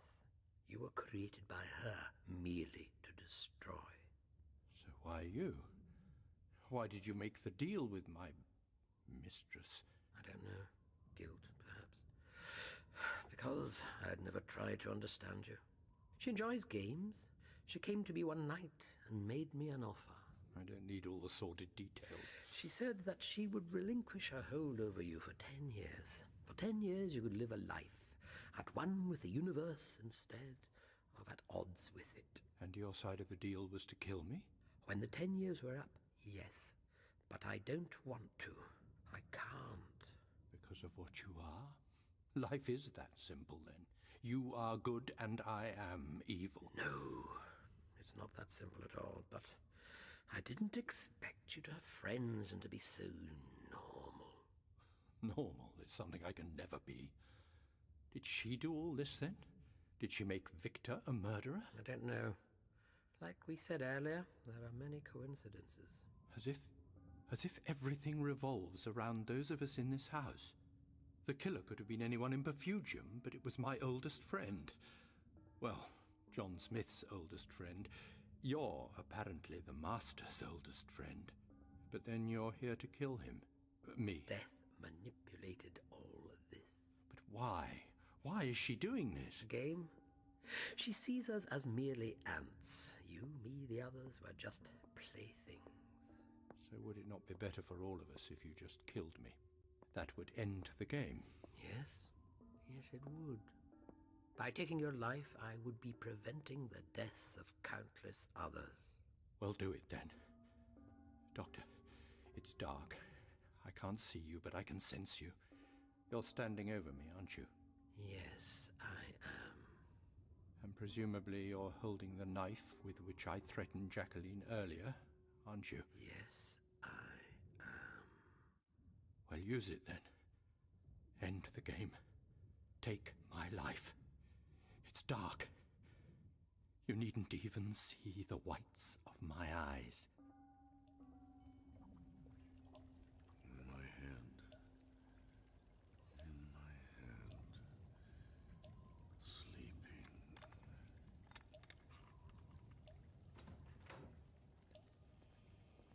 Victor? Hello, my darling. What are you doing here? Ah, just thinking. Time to myself. Victor, why? Why what? Oh, the whores. Oh, I killed them to save you. I killed them to save all the innocents. Well, Doctor, kill me. Make all this stop. But if I do that... You'll be no better than me. But it isn't that simple. If I live, then surely I will kill once more. It's fate. It's what I am. But that doesn't make it... Right? No, it doesn't. I've had a good life here. I've enjoyed being John Smith, citizen of Perfugium.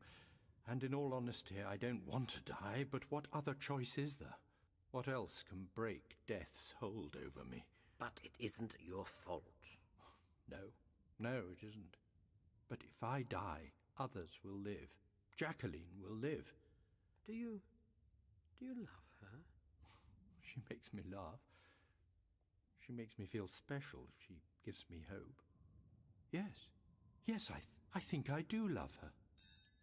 Then her hope might be our hope. How? She loves you. You love her. And what? You think love might be stronger than fate? As the Master, you never once felt any emotion for anyone. My deal with death was that you would live for 10 years as a man who saved lives instead of taking them. As a man who could live in a community and feel as if he belonged. Oh, yes, so you said. But there was no mention of love. Don't you understand? When you killed Tove, the lack of emotion, the inability to love, it grew inside of you, and she used that. She encouraged it, nurtured it. That was her hold over you. Lord, I think I do understand. It's a common trait among serial killers and the like. They feel dissociated from others, as if they're constantly on the outside looking in. But if I'm capable of feeling love for another person... Then you are capable of changing what you are. You can break free from your servitude. You can have free will. You can have hope. Then we must move quickly, Doctor. We have to find Jacqueline. Let me help you. Thank you, friend. After all these years... Don't be scared, my sweet. I would never hurt you, not after all these years of loving you. Keep away from me. But you're my wife. We love each other, don't we? Why? Why did you kill them? Oh, I had to. I'm an adjudicator. They were criminals. The last one wasn't. I know. She was a mistake. I'm sorry. But why? They are filth. They deserve to die. And their hearts. Why remove their hearts? Because they don't deserve hearts. They're not like us. You said you did this for me. Well, of course, my darling. Their blackness was tainting you. I know they came to see you at the hostel. They needed help. You could not save them. They were beyond saving. Nobody is beyond saving, Victor. Not even me, Jacqueline.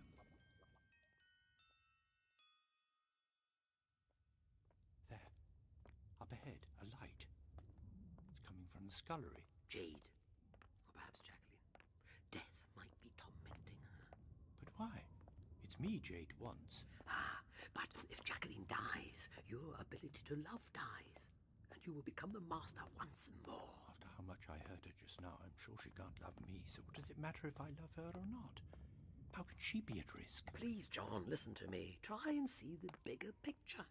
If Jacqueline dies, millions will follow like a set of dominoes. Yes, Victor. There's hope for you. I could never tell you what I was feeling. You were always so superior to me. I worship you, Jacqueline. But why? Victor, please. Hold me. I won't hurt you. I love you. And I care for you, Victor. Tell me. Nobody ever cares. Nobody.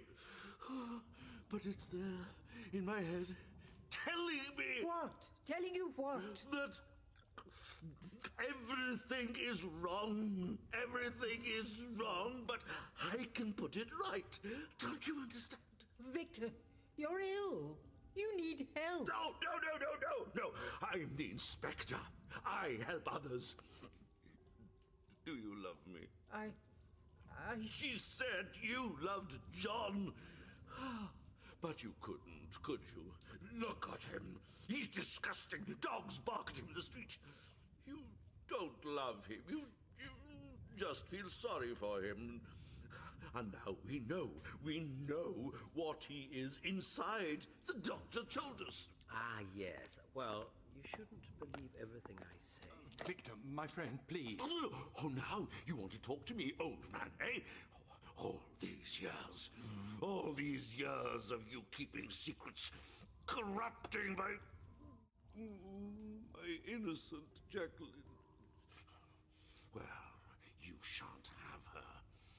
She is mine. Victor, please. John doesn't want me. Inspector Schaefer. Doctor, you knew John before. Was he evil? He existed to kill, yes. So you can understand. You came here to destroy that which was evil. I was only doing the same. They were tainting our society, tainting all that was good. But that doesn't give us the right to kill. Oh, so one rule for you and another for me. Get out of my head! Victor, please, let Jacqueline go. We can help you. Don't let Jade win. See, I love her, but I know she loves you. I've always known it. Victor, Inspector Schaefer, you want justice, yes? Yes. You want peace? More than anything. Then let her go. Jacqueline is the only thing that's keeping death from destroying Perfugium. She does care. Always looking after her criminals, trying to help them. More than that, she gives John hope. You give John hope. You want peace in your mind, but the only way you'll get that peace is if you let her go. But I love her. Please, Victor. I do care for you. I want to help you.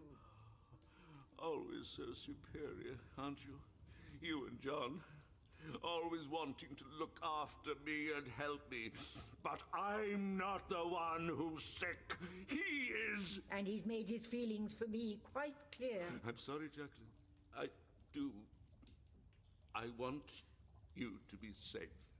Victor, the doctor can take us away from here. He can help us all. Don't you understand, Inspector Schaefer?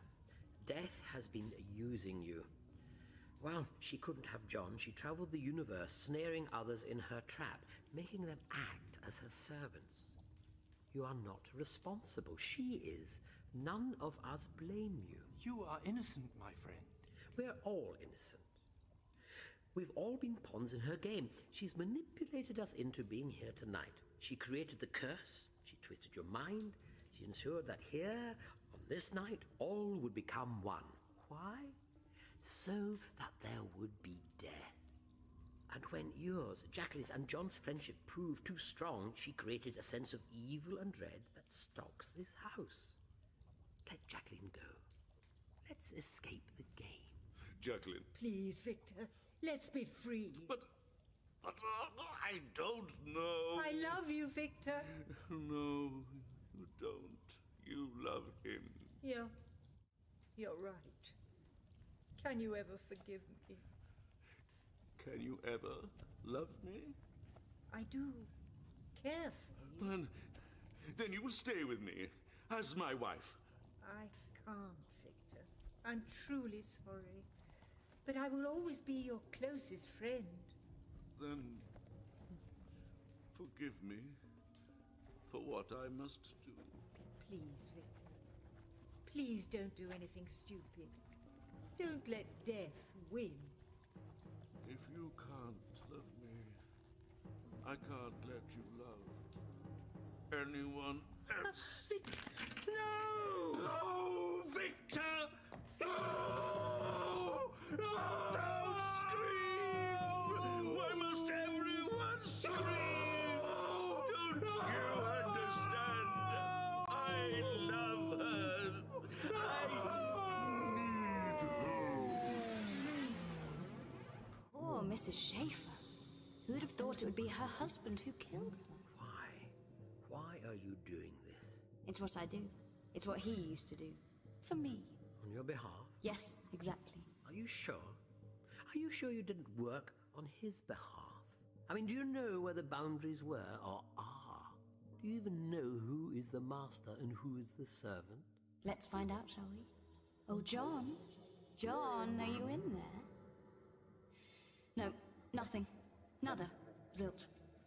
Oh, but wait. Aha. He's just seen his lady friend die. And we all know what death can do to people, don't we? Let's try something else. Oh, Master. Master, are you in there? I... Free. Free at last. No, that's not freedom, John. The master is not freedom. Oh, but it is, Doctor. This is real. This is me, not that snivelling, feckless friend of the people nonsense you put me through. See, I was right and you were wrong. Now do be quiet, woman. Neither of you understand, do you? I've been lost, submerged, buried deep inside my John's subconscious. I've been here all the time, waiting for the right moment to reappear, reassert myself. I think you'll find actually that You? You? What exactly did you do? Nothing except helped him imprison me for 10 years. 10 long, tortured years, aware of my existence but unable to fulfill my destiny. I rather fear, Death or Jade or whatever you call yourself, that you are in error. What do you mean? You couldn't let him go, could you? You are both bound up in one another, and although we created the John persona for him, it wasn't enough. Wasn't enough to eradicate the evil. Evil? No, Doctor, I refute your claim of evil. Evil implies malevolence, a desire only to destroy. I crave power, dominion, knowledge of the forbidden and the secret, so much more than just evil. But don't you see, those things lead to evil. They lead to death, death for innocence and innocence. That's what I tried to subdue, to take away. Subdue? Take away? You wanted me neutered. You had neither the courage nor the good sense to stop me forever, and instead you imprisoned me in perfugium, imprisoned me in a lifestyle that is the antithesis of all that I hold important, of all that matters. But here, John, here in perfugium, you had friends, you had life, something that you've denied so many others. Those which deserve to die were denied life, yes, of course. The weak shall fall.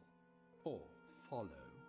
You should know all about having the weak follow you, Doctor. I have my companions to ease the loneliness, Master. Your loneliness is what has led you to this, to a lifetime partnership with her. Oh, remembered I'm here, have you? Jade, death, what is she? An abstract universal entity given form to help play out this pantomime of a scenario, here to test my mettle, and yours as well, no doubt. I'm not sure who or what she is. Universal concepts are hard to pin down. So what am I, Doctor? Death's champion? Just as some claim you are Time's champion? Both of us locked in a ridiculous crusade to appease intangible concepts? Ah, this discussion is worthless. I want existence back. My power. And I want my old friend back. Not my old enemy. You see friendship as something good, don't you? Of course I see do. friendship as a weakness, a distraction, an excuse to give up, to never see things through to their ultimate conclusion. Why should I want friendships, Doctor? Stop trying to put your values onto me. Well, this is fun, but I think we need to bring this jolly reunion to a temporary halt. John, Master, I warned you this would happen. That if you let Jacqueline die, the Master would be free to corrupt and despoil and... Yes, thank you. That was the closing arguments from the prosecution. Now from the defense. Let me be free. Let me exist as I truly am. The universe needs me, and I need all that it has to offer. I am the Master. That is who I am, what I am, and what I need to be. And on that note... Be silent, woman. I'm warning you. Well, Doctor. Happy now? Innocent lives destroyed, and John is yours once more. We never stood a chance of making it through tonight, did we? Yeah, well, the deal, if you remember, was for you to kill him. Of course. I knew you couldn't do it, so I had to use these others. I'll make a new deal with you. Why? I want him, John, not the Master, to have another chance. To see what, as the John who has lived this life with these people for 10 years, will do when faced with options rather than givens. Well, let me think about it. If, as an apparently non-corporeal universal concept, I can think. Oh, all right, Doctor. Why not? This could actually be fun. Deal. And what do I have to do for you now? I'll let you know, Doctor. I'll let you know. Now, where were we? Oh, yes. Victor has murdered his missus in a fit of jealous rage, and John, who won't remember our little tete-a-tete just then, isn't too happy. Oh, Victor! Victor, why? I don't understand. You're enjoying all this, aren't you? Of course. After all, it's your fault. What? What do you mean? Oh, come on, it's been itching at the back of your mind all these years. Why do you think you feel so guilty? He was my friend. You weren't acting as his friend when you made that deal with me all those years ago. What do you mean? Think back, Doctor. Think back. Think back to the day Torvik died. Think back to the deal you made with me then. I can't remember. That night, as you slept. That night when I came into your dreams. What are you saying? This poor creature didn't cause all this. He didn't kill Torvik. No. You did. Poor little doctor. Poor little master. Nasty little Torvik. He deserved to die, didn't he?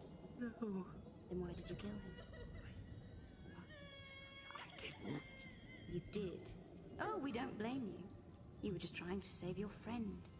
Seems there's a bit of me in everyone. The ability to take another's life. But as long as there's justification. You really don't remember, do you? I could never make up my mind whether you did or didn't. You killed Torvik, Doctor. And by rights, you should have been mine. You should have been the Master, and he should have been you. But, well, others had plans for you, and so I had to make you an offer. I came to you that night as you lay there dreaming childish thoughts. I came to you in those dreams, and we made the deal. I let you make the choice. You or him. You could live with the guilt and the torment and let it eat away at you until you became mine forever, or you could be free and give your closest friend to me. And can you remember what you said? Take him. It's true. Oh, you know it is. You created the Master when you were merely a selfish child, and you've been paying for it ever since. Can you smell the blood on your hands? And what do you think, John? Is it true? I'm so sorry. Then what else is there to be said or done? Why don't you just destroy us both, here and now? End this. We were children. Neither of us deserve this torment. You don't blame me. You were a child. We both were. You killed Torvik to save me. You couldn't know what was to come. Or what's still to come? What do you mean? Many years ago, I made a deal with the Doctor. Then, again, more recently, we made another. How would you like your chance? Go on. Look at this pitiful creature. He sentenced you to a life that was no life. A life of solitude and despair. A life where everything you did failed. A life of misery. He then gave me 10 years of hope, 10 years of real life. How would you like to continue as Dr. John Smith? I offer the choice to live out your life as Dr. John Smith and let this man who betrayed you become my servant. Or what? Or you can save Jacqueline Schaefer. She's dead. She's dead because of you. And therefore she can live because of me. I'm not just a pretty face with fancy lights and bangs, you know. I can control time. I can create destiny. I can really save her? Tough one, eh? Who will you save? Yourself or the woman you love? Well, how can I save her? Tell me. By killing Victor. John, don't. I see. And if I kill Victor, I become the master and your servant once more. Exactly. Can I discuss it with my friend? By all means. But keep it brief. How can you call me your friend? Let me ask you a question. How many times over the years could you have killed me? I don't know. Many times. Yet you never did. And how easy would it have been for you to kill me tonight? I honestly don't know if I could have done. You made the deal with death. You gave me 10 years of life, Doctor. But why? Why did I do that? Because of guilt. And it's guilt that drives the woman I love to help those less fortunate. None of us are perfect, Doctor. In life, none of us are good or evil. But as the master, that is all you are. No life, no reason, nothing. Darkness and solitude forcing you to kill all life. And I have to decide whether to become that once more. What do you suggest? You really care what I think? Do you think we would have stayed friends were it not for death? I can't think of anyone else I would rather be friends with than you. Wish I could be a little more selfish now. Leave here. Pretend none of this had ever happened. So do I. My mind is made up. I know what I must do. I'm so sorry to break up this touching little reunion, but I need your answer. I know. Wait a minute. Doctor, you betrayed me tonight. You're not needed here anymore. But I'm not finished with you. You owe me. At least let me say goodbye. Nope, sorry, no time for that. Master! Goodbye, old friend. So, what is your decision to be? Her life or your life?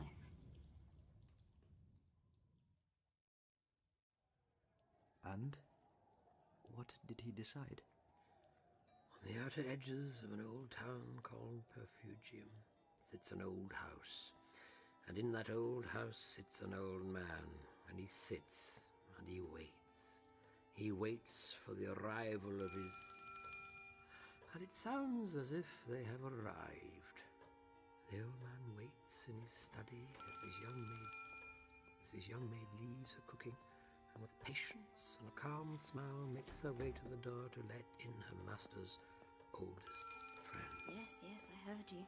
Maybe keep pulling the bell and it falls on you. Inspector Schaefer, Mrs. Schaefer, please do come in. The master is expecting you. Ah, good evening to you, Jade.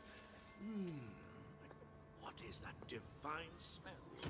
It's stuffed venison, sir. May I take your coat, ma'am? Yes, thank you. It smells exquisite, Jade. I swear the Empress herself doesn't eat as well as your master. Oh, thank you, sir. Very good of you to say so. I'm just saying it as it is, girl. Well, if you'd like to follow me, sir, ma'am, the master is waiting for you in his study. Lead on, Jade, lead on, and we shall follow. I do hope he's got the firelight. It's a bitter night out there. They do say there's a storm coming, sir. A storm? Don't worry, my love. I think we'll be well protected from the elements in here. I was more concerned about my... I think your street urchins will be able to take care of themselves for one night, my sweet. Yes, thank you. Through here, sir, ma'am. Sir, your guests have arrived. Sir? Sir? Well, Jade, where is the old devil? Perhaps he's hiding from us. You know how he likes his games. John! John! We're coming to get you. No, Victor, maybe I'm coming to get you. John, don't be so ridiculous, old man. What are you doing with that? John, are you all right? Hello, Jacqueline. John, I I don't understand. What's that for? I have to. I'm so sorry, Jacqueline. I really am. Please, listen to me. I'm doing this for you. What? Carving up dinner? My dear, I rather think John means to use the knife on us. On me? Oh, don't be ridiculous. John, tell him you're not... John? John! Please, Jacqueline, listen to me. Get away from me. From us. Please, listen to me. I don't want to do it, but Victor has to go. With him gone, you and I can be together, and I'll be free. And I still get a body. We're all winners, do you see? Go on then, John. Kill Victor. Get the girl. Become the master. Or leave Victor alive and I get Jacqueline. Either way, I win. I don't know what to do.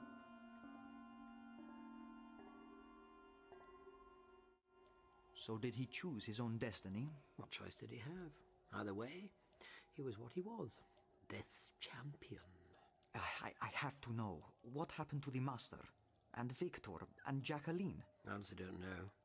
I hope they all found some happiness somewhere. And the Doctor? What was Death's punishment for him? You've listened to my story. What do you think could be the worst thing she could ask of him? He couldn't kill the most evil man alive. So, to kill an innocent? Yes. And is that why you're here? Me? You are the Doctor. How did you know? Call it a lucky guess. So are you here to kill me? No. You're not an innocent. Not in your chosen career. Then who... Oh, I get it. You're here to take over from me, aren't you? That's why you're telling me this story. To convince me of the darkness and evil that could be in any of us. And so you're just going to sit here and do my dirty job? Yes. Yes, I am. Because... would you like another cup of tea? Do you want me to give you the rifle? Do you want me to give you the rifle? No. No, I don't. But then surely death will punish you even more. I don't think my guilt or torment will ever end. You don't need to go the same way, however. Come with me. No, I don't think I will. I've got places to go. People to kill. You. I knew you wouldn't be able to do it. What is it about you? Why do you have to try and save everyone? That's what I am. I will not give into the darkness. Whether I am motivated by guilt or not, I won't rest until I find him and bring him back to life. I look forward to it. Anyway, I've got to go. There's a little girl in the crowd waving her Union Jack. Oh, so proud to see whoever it is she's come to see.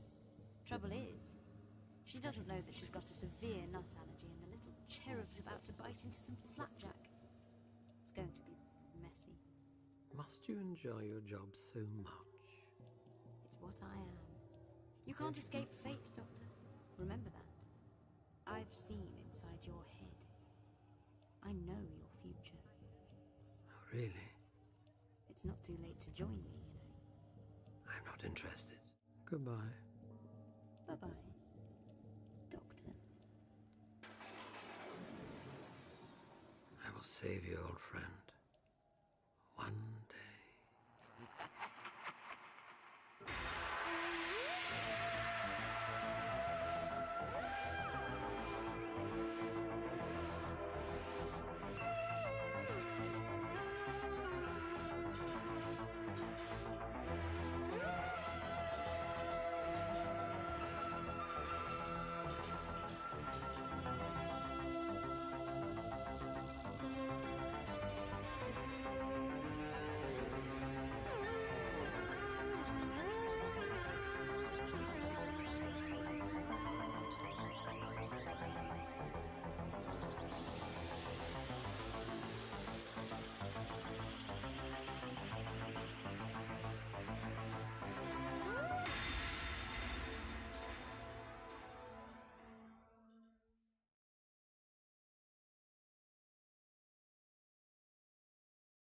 Previously on Doctor Who. And wasn't Zagreus a character in a children's rhyme or something? Oh, yes, Zagreus sits inside your head. Zagreus lives among the dead. Zagreus sees you in your bed and eats you when you're sleeping. The Eye of Harmony created a universe of positive time, finite time. Gallifrey anchored the continuity of the universe. But just as matter has its counterpart in antimatter, just as every action has an equal and opposite reaction, then, by all the immutable laws of the universe, positive time, the web of time, must have its shadow. Anti-time, as intractable and destructive a force to causality as antimatter is to space. Something with no past, no present, no future. A perpetuity of meaningless chaos. And now, with no beginning or end. If the universe of anti-time was real, Doctor, if it were an actual place, how do you suppose it might be accessed? I don't know, some kind of gateway, a rip, a tear, a breach, a hole. Go on. Charlie? What is the oubliette of eternity, Madam President? A disused chamber deep in the heart of our largest off-world station. Could you tell me, Madam President, what this chamber was used for? Dispersal. A barbaric punishment long since abolished. And where, do you suppose, did these dispersed people go? Nowhere. I mean, they'd never existed. There was nowhere for them to go. Oh, but there was, Romana, here. They came here. It all makes sense. Don't you see? A barren subdimension beyond the planes of our reality where the usual rules don't apply. You mean all of you? All these thousands of you? Once you were Gallifreyans. Time Lords, even. Banished from existence at the behest of the CIA. There's no such thing as the Greyers. There never was. No such... Is this true? Ah, the legend of Zagreus. What a fabulous invention. A marvelous conceit. Whispered in the ears of the gullible on 100 worlds in 1,000 different eras. An enticement. And you, Madam President, have been well and truly snared. For Zagreus wakes at the end of the world. What are you planning, Centris? You and your people? Anti-time cannot pass the transduction barriers which separate Gallifrey's continuity from the remainder of space-time. Your temporal locks are too strong. Not one single atom can arrive on Gallifrey without authorization. That's true, but... But a presidential vessel, especially one carrying the head of the Celestial Intervention Agency... need give no warning of its arrival. Its signature will guarantee its conveyance automatically.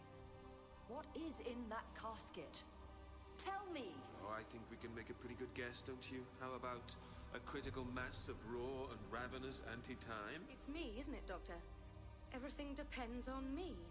So long as I'm alive, the breach in space-time has coordinates. And that's how they're going to travel through. But if those coordinates weren't there, well, they'd all be stuck in this reality, wouldn't they? Charlie, don't even think about it. And Zagreus is the end of the world. I know it's an awful, terrible thing, but I want you to do it. Oh, Doctor, please do it before it's too late. Charlie, I can't. You're my friend, and I love you. I can't look you in the eye and shoot you no matter what. His time is the end of time. TARDIS calling time station. TARDIS calling time station. Centris, can you hear me? Doctor! It's that man again, Centris. As you'll have observed, I've materialized my TARDIS around the time station. Yes, it's terribly tricky, and no, it's really not a good idea, and yes, she's bursting at the seams. But you didn't leave me any choice. Sequence complete in 0.30 microspans. 0.30 microspans, oh dear. It'll take longer than that to abort the self-destruct. Doctor, if the time station detonates inside your TARDIS, both you and it will be utterly annihilated. Oh, Centris, this TARDIS is tough as old boots. She'll contain the material inside your casket. At least long enough for the Time Lords to deal with it. And Charlie, well, when she restabilizes, she should be safe too. So you see, there's only me to consider. And if dying's the price I pay to save all of history, to save my friend, well, I've had fun all my lives. I can't complain. Zero. Sequence complete. No! No!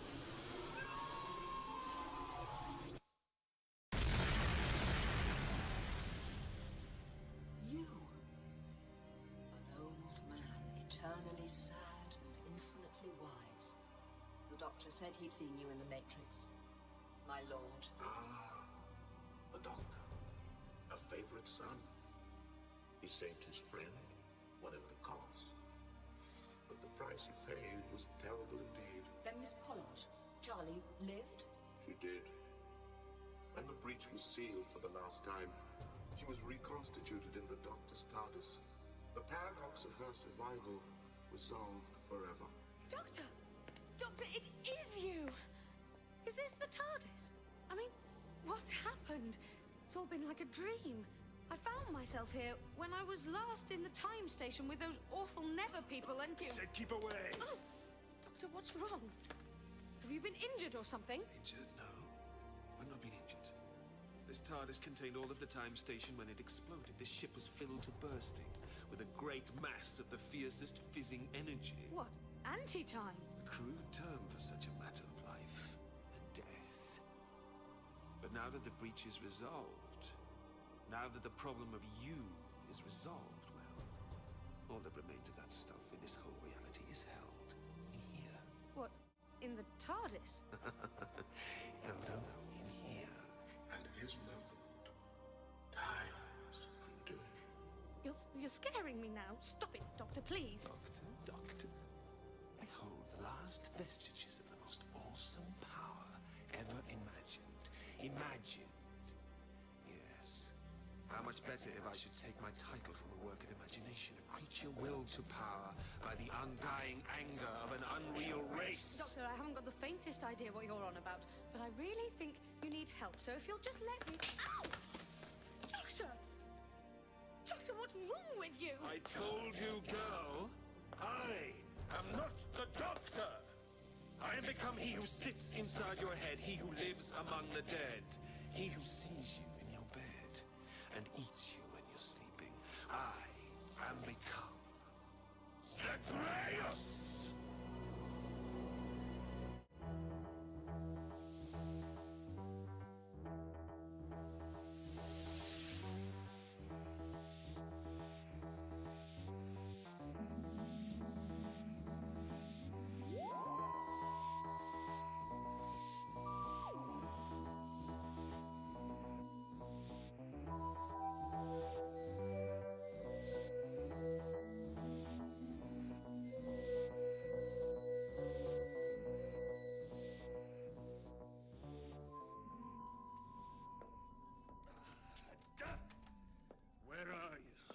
Where are you, girl? What are you doing in my ship? No, please. Oh, what's happened to you? I demand you show yourself. Help me, please. I'm so confused. Curse you, girl! Zagreus. He said he was Zagreus, not the Doctor. Oh, I don't understand.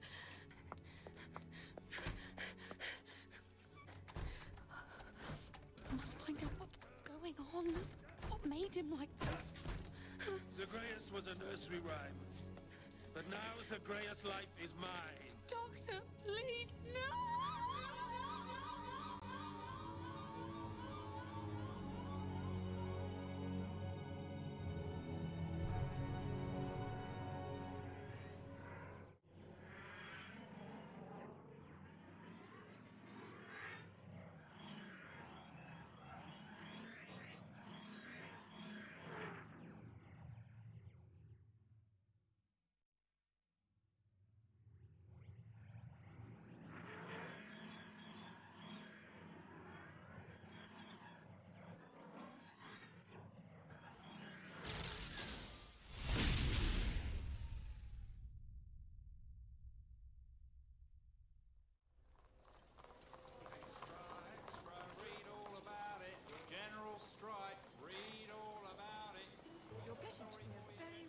Young lady, Charlotte. I suppose it's the fashion these days, but I believed that you and your sisters had been brought up to be ladies, not bolshes. Well, come along, come along. He won't wed forever, you know. Mother? Yes? Nothing, Mama. Nothing. I do believe I was daydreaming. Yes, that's the trouble with you, Charlotte. Too much daydreaming and not enough reality. It's that book, I shouldn't wonder. Book? What book? Oh, this? The Alice Compendium by Lewis Carroll. It's the copy from Grandmama. Look, the inscription. To my dearest Charlotte, enjoy this mild divergence from boring books about etiquette. Merry Christmas from Nana Saviltride. Christmas 1919.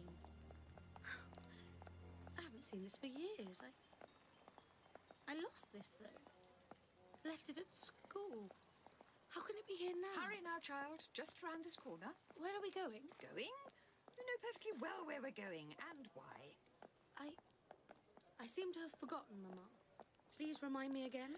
I don't know what's inside your head sometimes. Turnips, probably. Head full of turnips. That's what Miss Lyme wrote in your last report. Mama, I'm sorry. Sorry I'm such a disappointment. Look at your sisters. Margaret's going to marry that delightful Earl of Medmenham, and Romana is, I'm sure, very attracted to that sophisticated investment. Romana? What? You said Romana. My sisters are Margaret and Cecilia, Peg and Sissy, not Romana. I'm sure I don't know what you're talking about, girl. Come, we're here. Ring the bell. But where are we? For heaven's sake, Charlotte. We're at the surgery. We're here to see the doctor. Doctor? Ship! Ship! Speak to me! Ship! Please! Please! I need you! I need you! Damn you, ship! I need help. Your help. Anyone's help. I can't find my way back to... No, that's odd. That's odd. Where was I going, ship? Well, go on. Give me a clue. Not one itsy-bitsy lemon squeezy clue. I am Zagreus, ship! I demand you answer me! Now, that's better. Now, where are we? No, it's not, well, wherever it is, I'm looking for, I'm fairly sure that this isn't it. Next. Now, what are the odds on that? Of course, I prefer a steeplechase, but no, I don't think that this is it either. Oh, come on, you wretched machine! I am your master! You are supposed to do what I command you to, so get me to wherever I want to be. Books. Fantastic. I love books. I prefer books to people on the whole. What do we have here, ship? Macefield, no. Dickens, no. Kipling, no. Shelley, nope. J.M. Barrie, no. Fleming, no, oh, wait. Is this the first edition? Rubbish, then. Why here, ship? I said, why here? You are a very stupid ship. Well, of course, I am a fairly stupid doctor. Doctor. No, not the doctor. Zagreus.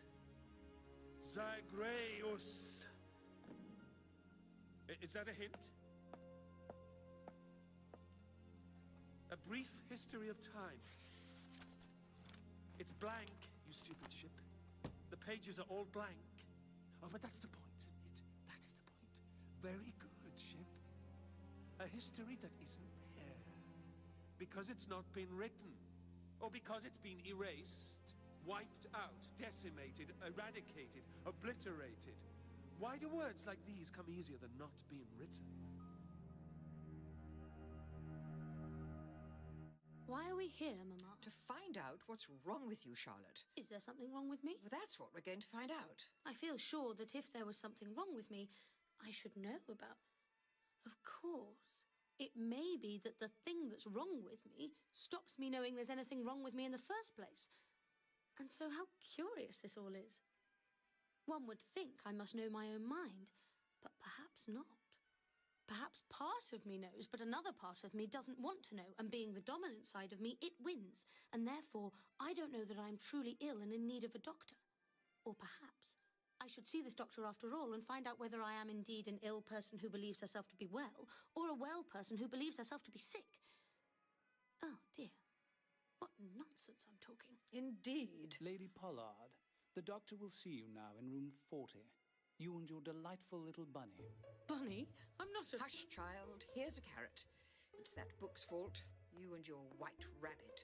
Oh, I wish a white rabbit would take me down into Wonderland, you used to say. Ridiculous book. Full of nonsense. But, Mama, it's my favourite. Do be quiet. Dr. Zagreus is a very busy man. Eat your carrot. But, Mama, I'm not a rabbit. I'm a girl, your daughter. Hush! Ah, the door to the doctor's office seems to be locked. We appear to be kept out. Why would Dr. Zagreus want to keep us away? Ask the receptionist. I'm just a bunny-wunny, apparently. I'm sure it's something you've done, Charlotte. Bound to be your fault. Mother, are you aware you appear to have grown ears? And whiskers? And, let me see. Yes, a little cotton tail. Something's not right here at all. Carrots. Eat your carrots. Zagreus. I know that name. Dr. Zagreus. Won't let us in. Won't let me in. Ah, Doctor. She won't eat her carrots, you know. I keep telling her, and lettuce, and bran, and she keeps looking at fob watches in shop windows, and... Oh, hello. You're not Dr. Zagreus, are you? I wasn't expecting to find you here. Good to see you again, Miss Pollard. Welcome to your insanity. The answer must be here. Ship. It has to be. I mean, this is a library. The answers are always in a library, so why can't I find the answers? Ship! Ship! It does seem rather a shame, doesn't it, old chap? Who's there? Hello? I can barely hear you. Why can't I hear you? Or see you? Or know who you are? Ship! Are we alone? Yes, wait a minute. I can just about hear you, old man. Your voice, it seems familiar. Do I know you? Or for that matter, do I know me? That's it, no.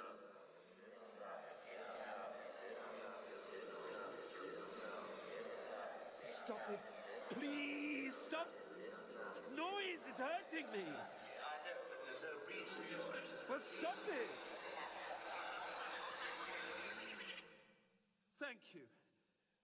Now, who are you? No, wait. First things first. Where are you? I can't always make out what you're saying. Oh, no, sorry. Well, that's no better. Never mind. Can you help me? You see, I'm in a bit of a state. I think I may be losing my mind. Hello? Am I going mad? I'm afraid so. Oh, I see. Well, thanks for nothing. It's my ship, isn't it? Doing this, putting us in contact. I think I've worked out that much. But who are you? I'm who you should